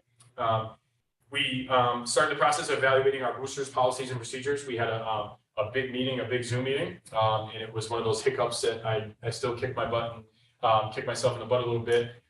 Zoom used to be free, right, because of COVID, and then all of a sudden it changed. So I set the time for, you get the 45 minutes free, okay? Well, me trying to be prepared, I started the meeting early, I was all set, I'm welcoming our coaches into because I kind of doubled up on 2 meetings with our winter coaches meeting and then our boosters club meeting. Well, all of a sudden the countdown comes on, I've got, 2 minutes left, and I still had like 3 things I had to go over. So I'm scrambling, talking really fast. But now I know that don't do that again, and make sure you talk to Art because he can give me the paid account and we should be fine. But that's fine. Just I blame myself because the new guy mistake there. But we will look at how our boosters club do things. And like I told them, we're not trying to change how they do things. We are trying to make it more efficient. We're trying to be transparent. There should be no secrets. There's nothing that we should be hiding from. We should just make sure that everyone understands so that when you go from one season to the next, you're not dealing with different policies, different procedures. It shouldn't be different. There are going to be some different ways of how you fundraise. There might be some different ways of what you spend your money on, but it should be out in the open. It should be transparent. It's something that, did come out in a lot of the conversations I've had with coaches. It came out in a lot of conversations I had with parents. So that's why we started doing that. And like I said, we're hoping by the end of the year that is all done as well. We brought digital ticketing here to Madison. It's been phenomenal. It's actually, if you've been able to come to any of our events and you've seen our lines have been a lot less. We've got people improving the experience at any of our athletic events. It's something very simple. They can go on, buy passes, they can buy tickets, and we're getting them in. It's really helped with our away fans, right? We send communication to the away athletic director. Hey, have your parents, have your community buy tickets ahead of time. So it's been excellent using that, just being proactive. And then promoting Polson athletics, organizing, efficiency. Catherine Hart's done an excellent job. I think, down there, I think she wears 2 hats, just like TJ as well, the high school athletic director and principal, because they're both very heavily involved with athletics, which I love. But the biggest thing is we need to be more consistent, right? No one really wants to coach, and we have a tough time getting people to coach. COVID really kind of put a monkey in that for everyone, monkey wrench in that with everyone. So we've been really trying to, try to get coaching coaches, and I want us to keep them consistent, keep them happy, making sure they want to coach. We have, a great group of coaches down at Polson, but we want to make sure they're not just here for 1 year or 2 years. We want to keep them in the long run, in having young teachers. So we'll continue to keep doing that, and then run all the sports programs. I know that was one of the concerns that Catherine had when I met with her was, there's years that programs didn't run, whether it was, we do have excellent youth programs here in town, but educational-based athletics is a little bit different than youth. And it's something that it's very important that our student athletes are seeing that at the middle school level, the high school level. So, my goal is to make sure we run all the sports programs. We were able to get girls soccer back this year for the first time and, before COVID. So that was excellent. Next year, the goal would be to have more numbers because sometimes there was no substitutes, but we will get there. And it's just all about building that experience and making sure it's positive and they want to be part of it. And that's, that's where that comes from. So we'll continue to do that. Like I said, there's many more on this list. I don't want to, bore you. But like I said, there's a lot of more things that we're doing. A lot of the work that I love, and this is why I got an education, was working with student athletes and, just building those relationships. It's something that's very important to me. It's something that will never change. And that's where when I started this presentation, you won't see wins and losses because, I knew that, the student athletes, I knew that this community was very driven and they were very passionate about athletics and about being successful on the educational side as well. They're always competing on a daily basis, whether it's they're making sure they're prepared for their test, they're making sure they're prepared for their final, getting an A in a class, whatever it might be. But, as well on the athletic field. But then, being able to work with them in a different capacity has been excellent. We have, as I said before, we are a Class X school. It's an initiative that the CIAC puts on. They want every school in the state of Connecticut, that's their goal, to be a Class X school and represent respect, teamwork, and character. There's different things that we have to make sure that we do follow to do that by having a Class Act council. It's something we're creating. We've had glimmers of a Class Act council here in Madison the last couple of years, but it's something that, I think COVID kind of did hurt that a little bit in making sure with the meetings and all that. But we started a Class Act council. On the left-hand side, on the stairs, that is the members that we went to. TJ and I took a group of students up to AquaTurf for the CIAC Sportsmanship Conference. There was a lot of student athletes. I think it was close to 400 student athletes that were from across the state, and athletic directors. There was keynote speakers. It was an excellent presentation. And we brought 18 student athletes up there, and this is the group, and that will start our Class Act Council. We'll really talk about some of the issues, pertaining not only to Madison, but across the state, across the nation, about, being a Class Act school. On the right-hand side, is a picture just of our captains from this winter. The SEC, our league, puts on a captain's council every single season. They go down, same thing. They meet with other captains in their sport. It's an excellent time for them to network and have conversations. We have a keynote speaker. As you can see, they're all wearing Count on Me shirts. It's something we did start this year. So when we walk in, I was like, hey, what's Count on Me? And the kids actually get to talk what that message is. They get to have that discussion. Well, this is what we're doing in Madison, which is excellent. It's something that we will continue to, go off of. And, it's something that the Captain's Council, I think the SEC does an excellent job. We bring them back to Daniel Lane High School. I then have lunch with them, and we talk about, basically what we are looking to do. What is your expectations of being a captain? We don't just say you get the captain role and you are done. There's expectations that we need you to, live by and really help teach them how to be leaders. I'm very fortunate to deal with, such excellent leaders. I mean, the captain's process and going through, we're very fortunate to have the leaders we do have. I've been so impressed with them. But going through and doing that. I also asked that during the season, the captains are meeting with me on a weekly basis. They get to come and have lunch with me. If they have a free period, some of them come in the morning, some come right before practice. So it does vary. But it's something, just building a relationship with those student athletes and getting a temperature reading of what's going on within their program. Sometimes we don't even talk about anything that's going on in their program. We talk about, the educational side. Sometimes we talk about stuff that's going on within the world. Sometimes we talk about things that, did you hear what's going on, in another town? And so, we'll do that. It's not necessarily gossip, but it's just learning. And when they have advice and maybe they're having a tough time, I've had plenty of student athletes come in, hey, how should I handle this? Some of the underclassmen aren't really listening. And then you remind them, you're not the coach, right? You are a leader within the program. Set the example, talk with the coach, let them, hey, we've noticed that so-and-so, or there's a group of students that aren't doing, meeting our expectations. Remember, you're not a coach. And we go through that. And like I said, it's been excellent. And then the student section leader meetings is something that I've always done. Is very important. I am very proactive. I don't like going into, games or anything like that. You'll see me in the beginning before a game starts. I'm always like running around. That's because I want to make sure everything that we need to get done is done. And that goes along with our student section leaders. We have 2 student section leaders that meet with me before big games once a week. I grab them in the hallway. I don't want to say I read them the riot act, but they understand our expectations. And I let them know that when things are said the wrong way or we don't act appropriately, that I'm going right to them. And they're the ones, right? That we're holding them to account. So technically they're captains of our student section, but they understand. And they've been absolutely excellent in doing that. I've been very impressed. There's been some incidences at games where, some away teams have made gestures and done things towards our student section, and they've been excellent. I've been very impressed with their, how respectful they've been. But, it's one of those things. We want to make sure they're having fun, but they're doing it the right way. So, that part has been, excellent for me. I've enjoyed this, tremendously.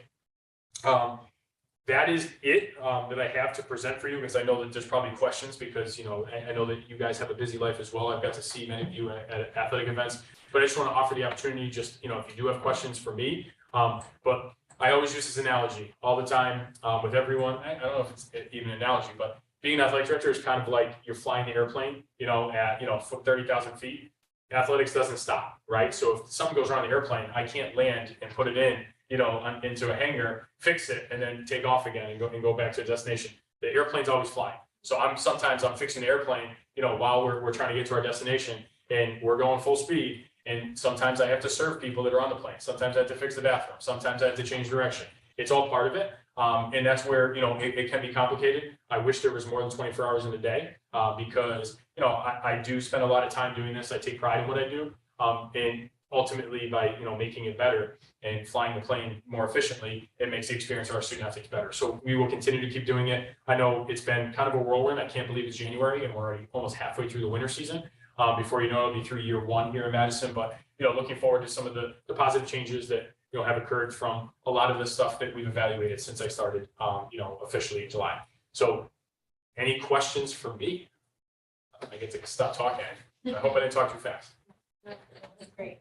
Questions from I have a question and I have a comment. So with regard to the logo committee, I feel like it's something that goes beyond just the athletic department. It involves all of the stakeholders. It is something that the entire community, students, parents, coaches, everyone has an investment in that. And so I really think that there definitely should be Board of Ed involvement in that, and would require Board of Ed approval. Yeah, absolutely. But it's something you have to do really, right? You want everyone, because after the fact, you don't want it to be that you have a group that's upset. And I've spoken with the Hall of Fame committee members. I've asked who wants to be on it. And it's something that, because they've come into the office and they've introduced themselves and how they loved it. I've spoken with, members of the class of 75. I've gone through and we've had, different conversations with everyone, and everyone wants to be part of it. And we don't care how big the committee is. We want everyone's input. It's very important, right? That everyone is involved, because we want to make sure that we are doing it right. And like I said, this is something that was created through all these conversations, through the messaging, through the surveys. It's something that is important. So that's why we're looking into it. That we could come back and be in the same exact spot we're in, right? A year from now, it could be the same exact thing, but that's what everyone decided, not just 1, 2, 3 people. Absolutely.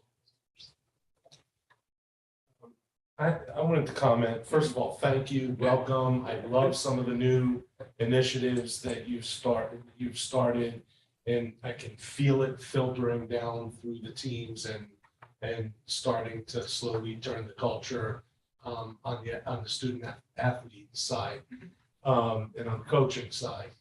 One thing that I think we have a major problem with that you inherited, it's not your fault, but I want to know if there's anything we as a board can do to help with some of the really out of control behavior in the student section. At home football games, I've seen it at away events. I was a rowdy kid when I was a teen. I understand kids want to blow off steam. There's a little bit of stuff that goes on, but it's out of control, and it's a shame for our program and for our community. So you're talking specifically here in Madison or just across the thing? I'm sure it happens elsewhere too, but we control Madison. Yeah, absolutely. So, I would tell you this, and I know that coming into a different school, right, expectations have to be set, and that's where those section leader meetings happen. And I'll tell you, from game one, and I just say East Lyme football because we played East Lyme in football. That was the first big event. The next Saturday, that was Friday. That Saturday, we had 3 soccer games at the surf. That's the kind of my starting point of where I gauged, right, our student section. We had many conversations that weekend, right? I pulled people aside. I now think that we are in such a better place, right? And I don't want to say we're in an awful place, in September, because I think that our student athletes, I think our admin team, I think that things have been in place, to make sure that things aren't happening.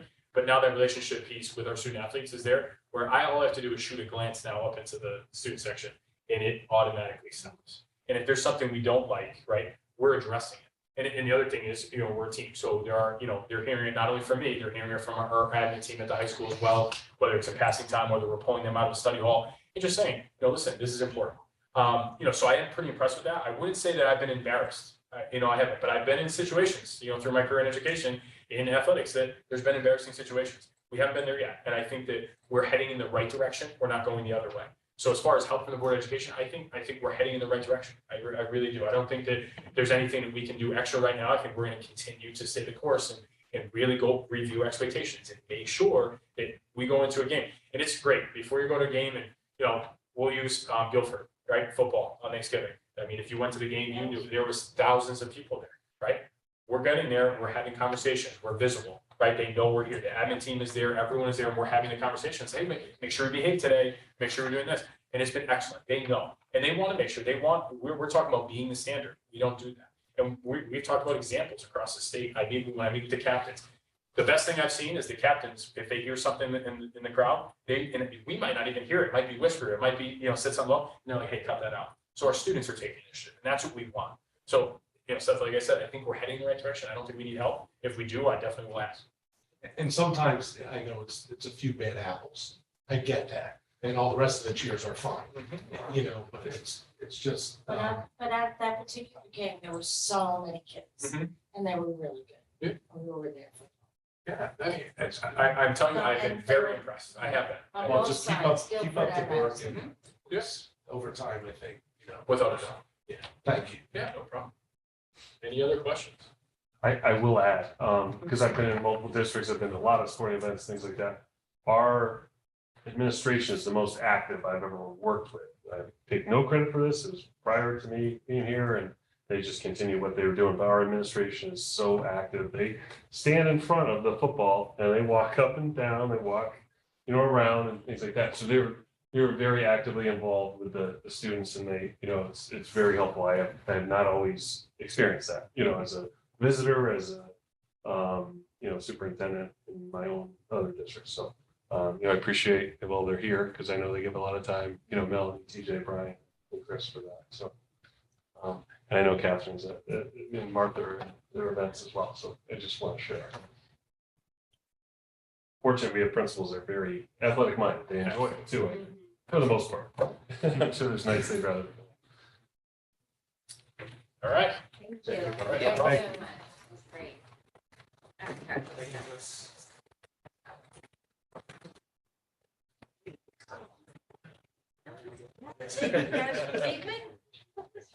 You're all leaving now?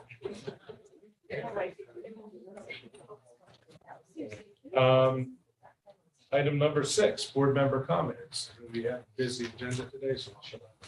Bye, all the principals. Bye. Any board member comments? I just would like to Yes. say that I'm actually very impressed by the list of things that were not asked for in the budget. Because a lot of these things, they look very, important. And the fact that the whole admin team worked so hard to make it as lean as possible, I think is quite impressive. This is coming from me, like, I don't like to prove anything, so I just wanted to say thank you. Enjoy it. Contrarian view is, like, honestly, it hurts to see no advancement improvement in a lot of ways. So, I But get think it. You're just very mindful. Yeah, no, it's very mindful, And very, absolutely. very appreciated. I respect that. I wish we were in a position where we could say, why don't you add this or that back in? But we also, as a board, need to be mindful of the fact that we just got, school renewal passed. Right, And no Powerball. Absolutely. Yeah. Yeah. Exactly. All right. Any more board member comments? Seeing none. Any audience response to the information presented? There's no audience here. Is there anybody in the keynote gallery, Wendy? No? Okay. Our Board of Selectmen liaison, Scott Murphy, had another commitment tonight, so was unable to join us. He sent his apologies. Number 9, consent agenda. Do I have a motion to approve the consent agenda? So moved. Jen, do I Second. have a second? Diane? Any discussion on consent agenda items? Seeing none, all in favor, aye. Aye. Opposed, nay. Any abstentions? Motion carries 7-0. Thank you. Board, committee, and liaison updates. Curriculum and student development. Stephen. Yes, we met this evening. A number of items on the agenda. Jen Gordon, myself, Kathy Miller couldn't be here tonight, and we had Gail, Greg, and Seth present in the meeting. One of the items was the AP U.S. History textbook. And this is in a district that spends considerable energy in writing its own curriculum and having the teachers be directly involved in that process. So it is not a district that is dependent upon textbook. However, the exception to that often is AP classes, in this case, the AP U.S. History textbook that was put forth for an update. That being said, there is a review process and involves the teachers in terms of whether they think the textbook is worthy of adoption. And so they select this textbook. There was some discussion among board members about AP history and AP courses in general, but AP history how prescriptive it was versus latitude, and, you know, the general discussion of, you know, these are very demanding courses where there's a great deal of material to be covered, and it's, you know, pretty prescriptive in terms of what has to be done. Next item on the agenda was a presentation on college and career center update by Christine Coyle. That was an interesting discussion in terms of the development. This was an area and item that this board supported, and it created a new position for this. First steps were really building a space that was welcoming to students and contemporary, that encouraged discussion and collaboration. You know, an important part and objectives of the program was exploration of college and career options, and setting up partnerships with local industries, and creating some community-based experiences.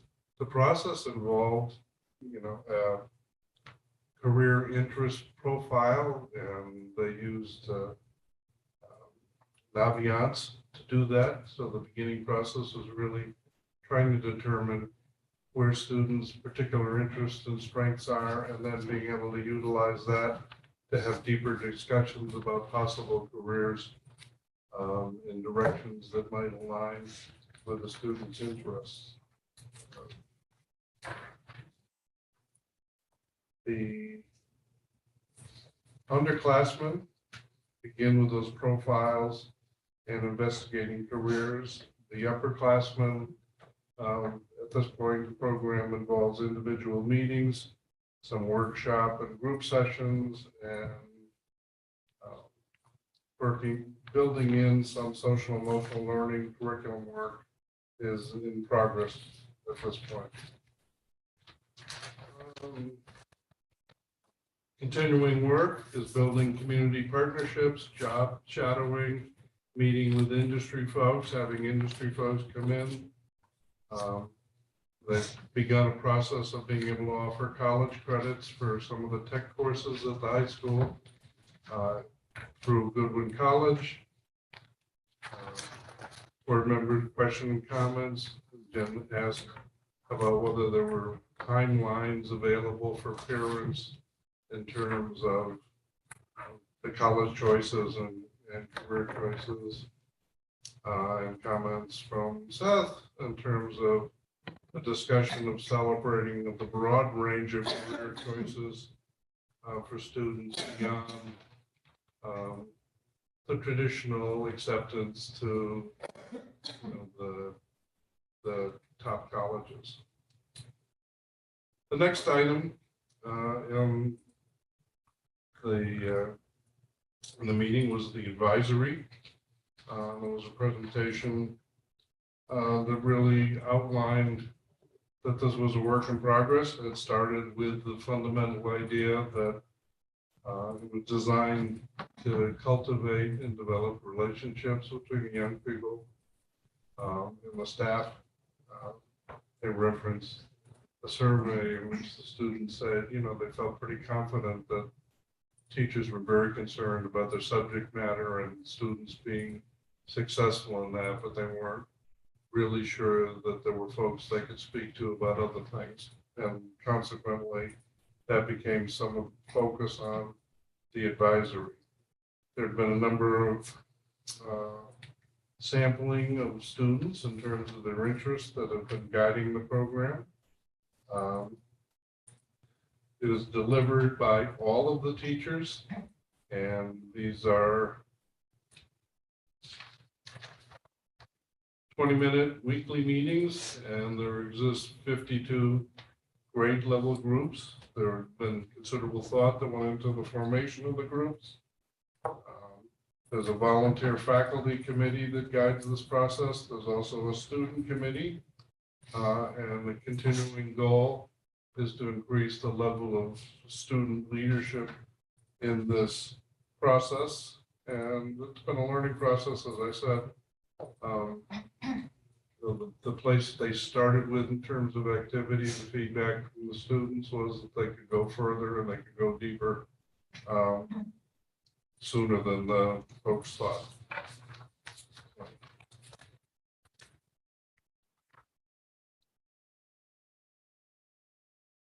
Some of the topics that have been covered in advisory are issues of, or discussions of respectful dialogue, navigating social media, dealing with rejection and peer rejection, items such as that.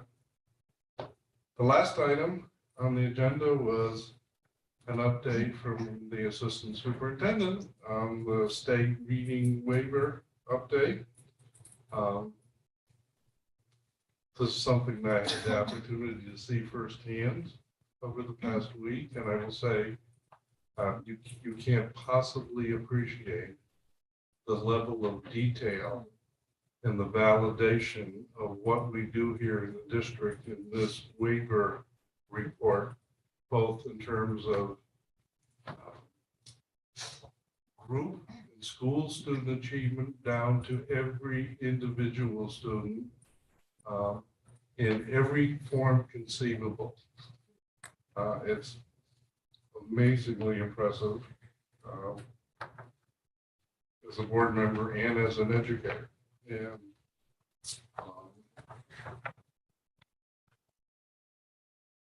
our submission, if it editorializing, our submission, if it isn't accepted, none can be accepted as a waiver. Wow. You know, and I say that with a lot of confidence. Tremendous amount of work, lots of hours in great detail in this submission. There was no public comment, and the committee adjourned at 6:40. Any questions for Steve? Thank you, Steve. Or facilities, Emily. Yes, so we've What, I'm met, sorry. I do have one question, I guess, for Frank. So now that you've submitted that, right, when do you? It's going, the reading waiver. So it's gonna go soon. We'll be one of the first to put it in because I think it came out like December 15th and, yeah. So we're, hopeful and Gail confirmed and I've asked for this as well. If they notice something that they have a question about or a concern or something like that, we've asked for that feedback in real time. Like maybe, just one minor piece we need to change or add or something like that. It doesn't close until February 28th. Right. And if our experience on the last time was any indicator, we didn't hear for months after it closed. So I think on this time they're gonna have to, because July 1 is a deadline. Now, on July 1, the other thing that I'm being told is we could put in a waiver for financial. Because as you saw, I did not put any money in there for financial. We're being told, or what we've looked at in programs, we've actually priced out, it could be 300 to 800,000, maybe even more if we went with an off-the-shelf program, buying all their books and all their things. I think the ones obviously that we would gravitate if we had to would be on the higher end. So I'm being told you can put in a waiver for financial for a year. At the same time, there is, I think, some political movement to have the legislation changed too. So I know from superintendents there is, I know for board there is as well. Just a quick question to piggyback on the cost. Is that always a flat cost, a flat dollar amount every year, or are there some Well, it's a items startup, within yeah. the packages that's like a startup and then you just?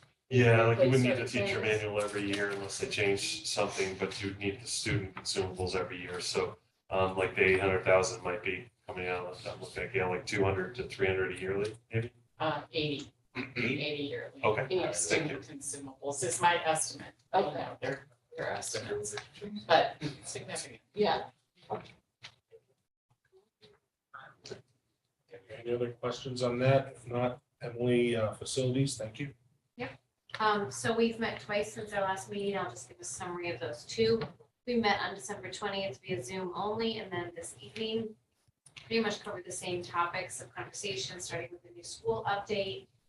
They're at the design development phase now, as you've heard. We heard the ed specs review. That happened.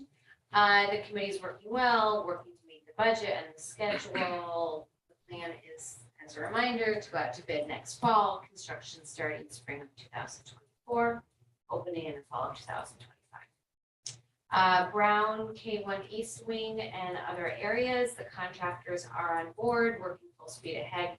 They did come to campus over the break to finalize dimensions, hoping to get as much done this summer as possible. Bill's met with the principals, Tecton, about additional work. Tecton did the plans, and they're going to review some items now that we may be able to add to the scope later on. For example, maybe an additional bathroom close to the cafe, millwork and other main office improvements, et cetera. B&L is doing the design for the mechanical and engineering there. They're going to be digging wells, test for geothermal. They hope to get 3 design options back, ideally end of this month. So we'll take a look at that, keep you posted.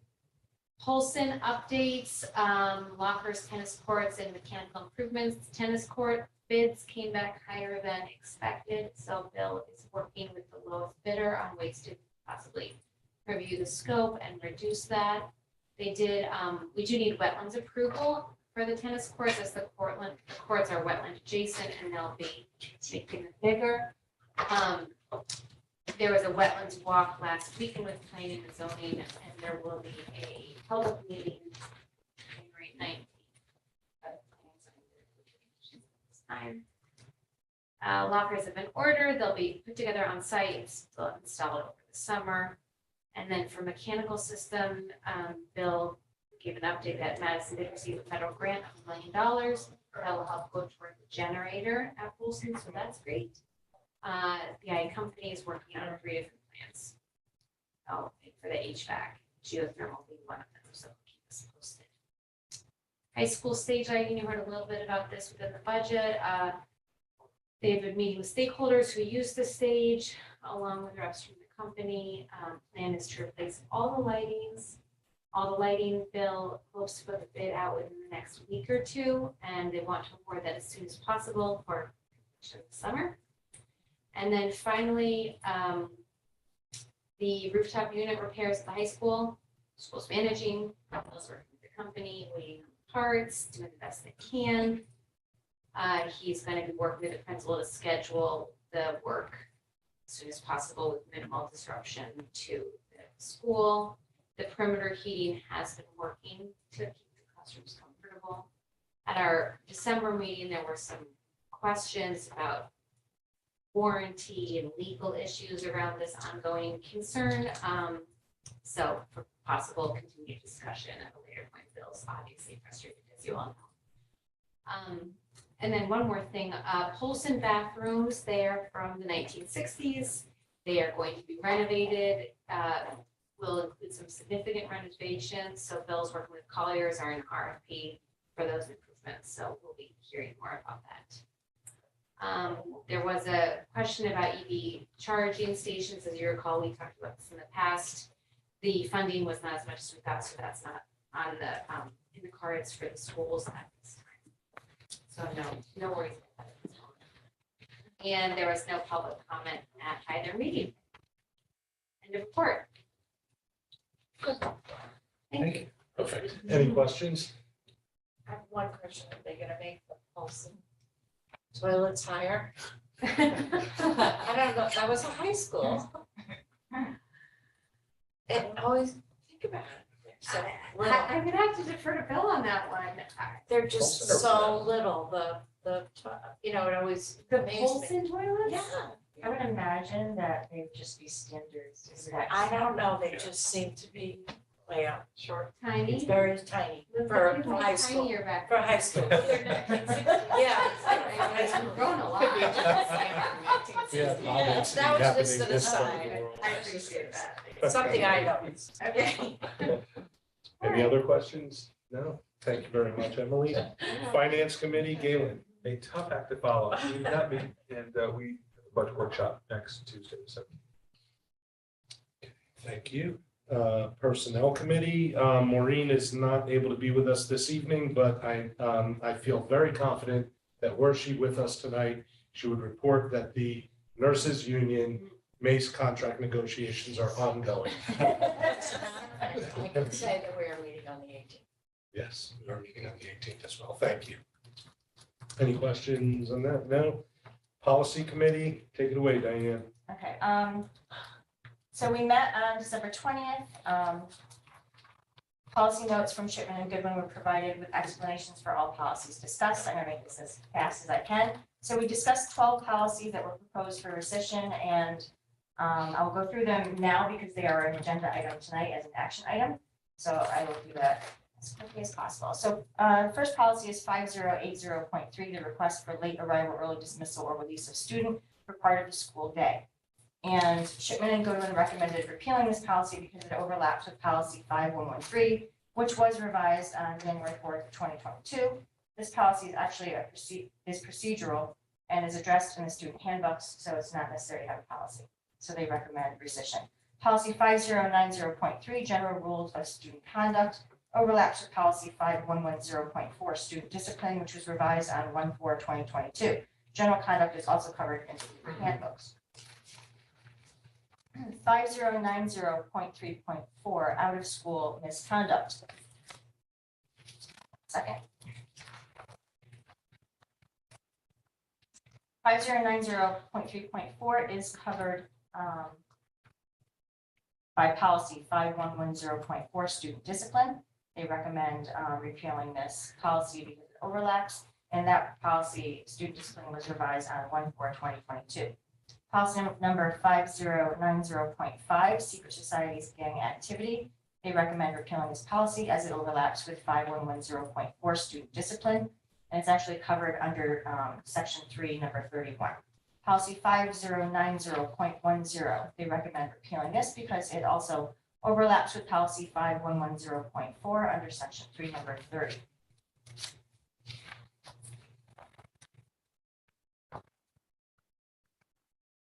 (5090.11) concerns, issues, and procedures. They recommend that we repeal this policy. The policy cites Title IX, but it does not actually address sexual harassment or sexual discrimination. Policy 5090.13, married and or pregnant. They recommend repealing this policy as it overlaps with the non-discrimination policy, policy number 5020.1, which we revised 10/12/2021. Policy 5100.3, public performances. This policy is not mandatory and they recommend repealing it. Also, the policy addresses procedural requirements more appropriate for school regulations. 5100.6, student activity funds and donations, overlaps with policy number 3453, school activity funds, that we revised 6/21/2022. So they recommend that we repeal this policy. They also, as a note, policy 5141, fundraising activities, we adopted that April 26th of 2022, along with its accompanying regulation, which was formerly in the 3000 series. Policy 5120, student welfare and safety. They recommend repealing this policy because it is unnecessary. The board maintains a safety and security plan as required by state law. Policy 5120.3.1, communicable and infectious diseases. They recommend repealing this policy because it is unnecessary. Provisions of Connecticut statutes, regulations, and public health guidance addresses the removal of students from school as related to communicable diseases. And further, the language in the policy is outdated and inaccurate as related to procedures for students with disabilities. They recommend rescission. Policy 5120.3.2, HIV infection. Shipman and Goodwin recommend repealing this policy because its contents are addressed by a variety of other model policies recommended for adoption by the board, including student records, which includes a section concerning HIV-related records. Section 504 addresses discrimination of individuals with disability, non-discrimination, which prohibits discrimination against individuals with disabilities, bloodborne pathogens, which addresses safety, and curricular exemptions, which opt out of HIV instruction is permitted. So those are the policies that are on the agenda tonight, not only for rescission, but to waive the second read. Then there are policies in your packet for review. They are a first read this evening. That would be policy 2240, retention of electronic records and information. Policy number 4119, reports of suspected abuse or neglect of children or reports of sexual assault of students by school employees. And policy policy, I want to, 5120.3, the health assessment, screenings and oral health assessment. So that is also for a first read this evening. There is another policy, policy number 5113, student attendance, truancy and chronic absenteeism. This is for a first read tonight, but it's also on the agenda as an action item, so we would need to waive the second read. Policy 5113. The policy and the accompanying administrative regulations were revised in light of guidance from the State Department of Education regarding mental health wellness days. Am I reading the right one? Yeah. Regulations further revised in light of section 16 of Public Act number 2247, which requires boards of ed to include provision of notice to the parent or guardian of a child who is truant. So the reason that we recommend a waiving of the second read is because all of this is covered in the regulation and we don't vote on the regulation. The only changes that were made to the policy itself were a listing of the references at the end of state statutes. So if you look at your copy, you'll see it's just the references at the end that are changed, and that's why we recommended it for a waiving of the second read and action item tonight. And if anyone has any questions, otherwise that's the end of my report. Thank you. Any questions? All right, well, we'll get to those when we get further down on the action items. Thank you very much, Diane. Learn liaison, Mary Ann. we're meeting this Thursday. Okay. Mary Ann, don't sit down yet. You're up next for Town Marijuana Advisory Committee. Well, I got an email from Bruce Wilson today. We're trying to set up January 26th. For your next meeting. Yeah, if everyone can do it. I said I could. All right, so we've reached the action item part of the agenda. And I need a motion to waive the second reading of the policies for rescission and approve rescissions of the following policies. 5080.3, request for late arrival, early dismissal, or release of student for part of the school day. 5090.3, general rules of student conduct. 5090.3.4, out of school misconduct. 5090.5, secret societies and gang activity. 5090.10, prohibited use of laser pointers. 5090.11, concerns and issues procedures. 5090.13, married and or pregnant. 5100.3, public performances.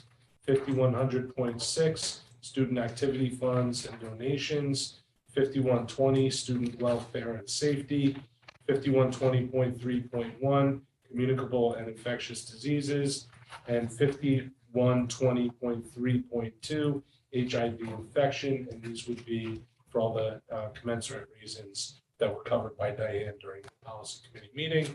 I need a motion to waive the second reading on those policies. Mary Ann? Are we doing it in one motion? We're, Yes, it's the motion to waive and approve rescission. yes, it One is. fell swoop. And approve the rescissions. Yes, indeed. Thank you. Mary Ann, and do I have a second? Second.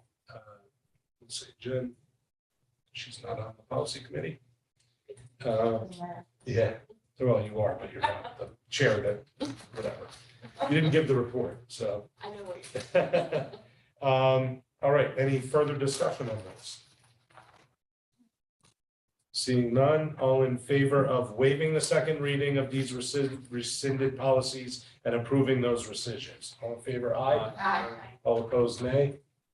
Any abstentions? Motion carries 7-0. Thank you. Now I need a motion to waive the second reading and to approve policy number 5113, student attendance, truancy, and chronic absenteeism. So moved. Okay. Second. Again, seconded by Emily. Any further discussion on that one? Seeing none, all in favor, aye. Opposed, nay. The ayes have it, 7-0. Thank you.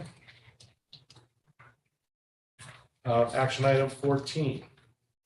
I call for a motion to approve the donation of $1,747.34 from Steady Photography to Jeffrey Elementary School to be used for Jeffrey field trips. And I think there's going to be a couple of these in a row. The Steady Photography has a program where they contribute back to the schools when they take pictures of the student. They get to take, they have the contract to take the student photos. And so that's what this derives from. So do I have a motion to approve that donation, $1,747.34 from Steady Photography to Jeffrey Elementary School to be used for Jeffrey field trips? So, second. Okay, Emily first. Ms. Jen. Oh, it was Jen. Oh, I'm sorry. Jen first, Diane second. Jen, Diane, thank you. I'm sorry, I thought you heard. All She's throwing her voice in.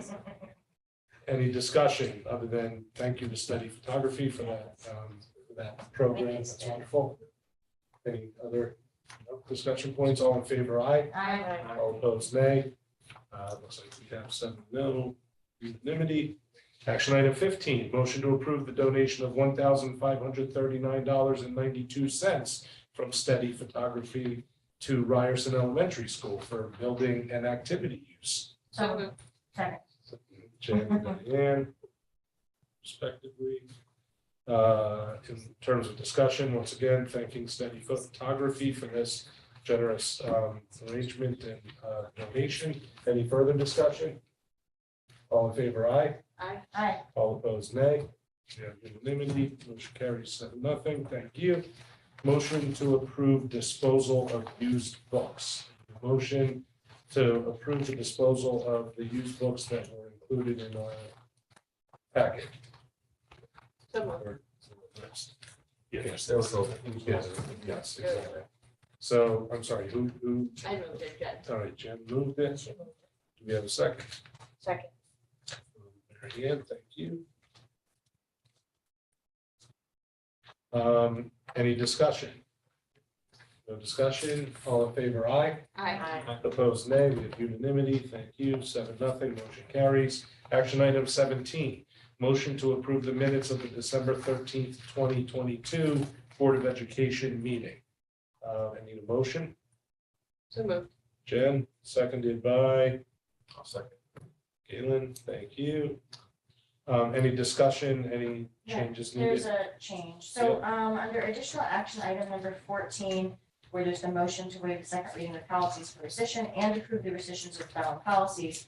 When we then read under the motion, it doesn't exactly repeat that. It just says, the motion to waive the second reading. It doesn't actually say to pass it. Okay, so It was look all- at it was it, again, and it was to pass. Yeah, so it should read, Or and to adopt. right, waive the second reading of the following policies and approve rescission.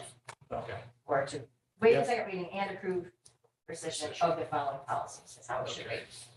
Wendy, do you have that? I have it. Additional action item number 14. under Wendy's the all motion. over that. All right, so with that amendment, any further discussion?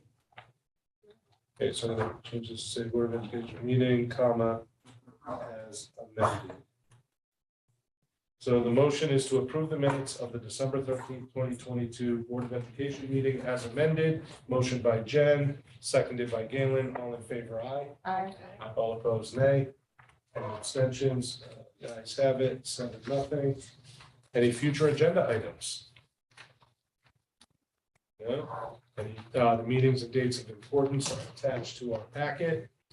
And now I need a motion to adjourn. So moved. Yeah, seconded by Jen. Yep. Any discussion on the motion to adjourn? All in favor, aye. Aye. All opposed, nay. 7 days. No, I'm kidding. 7-0. Motion carries. Good evening, ladies. Good evening.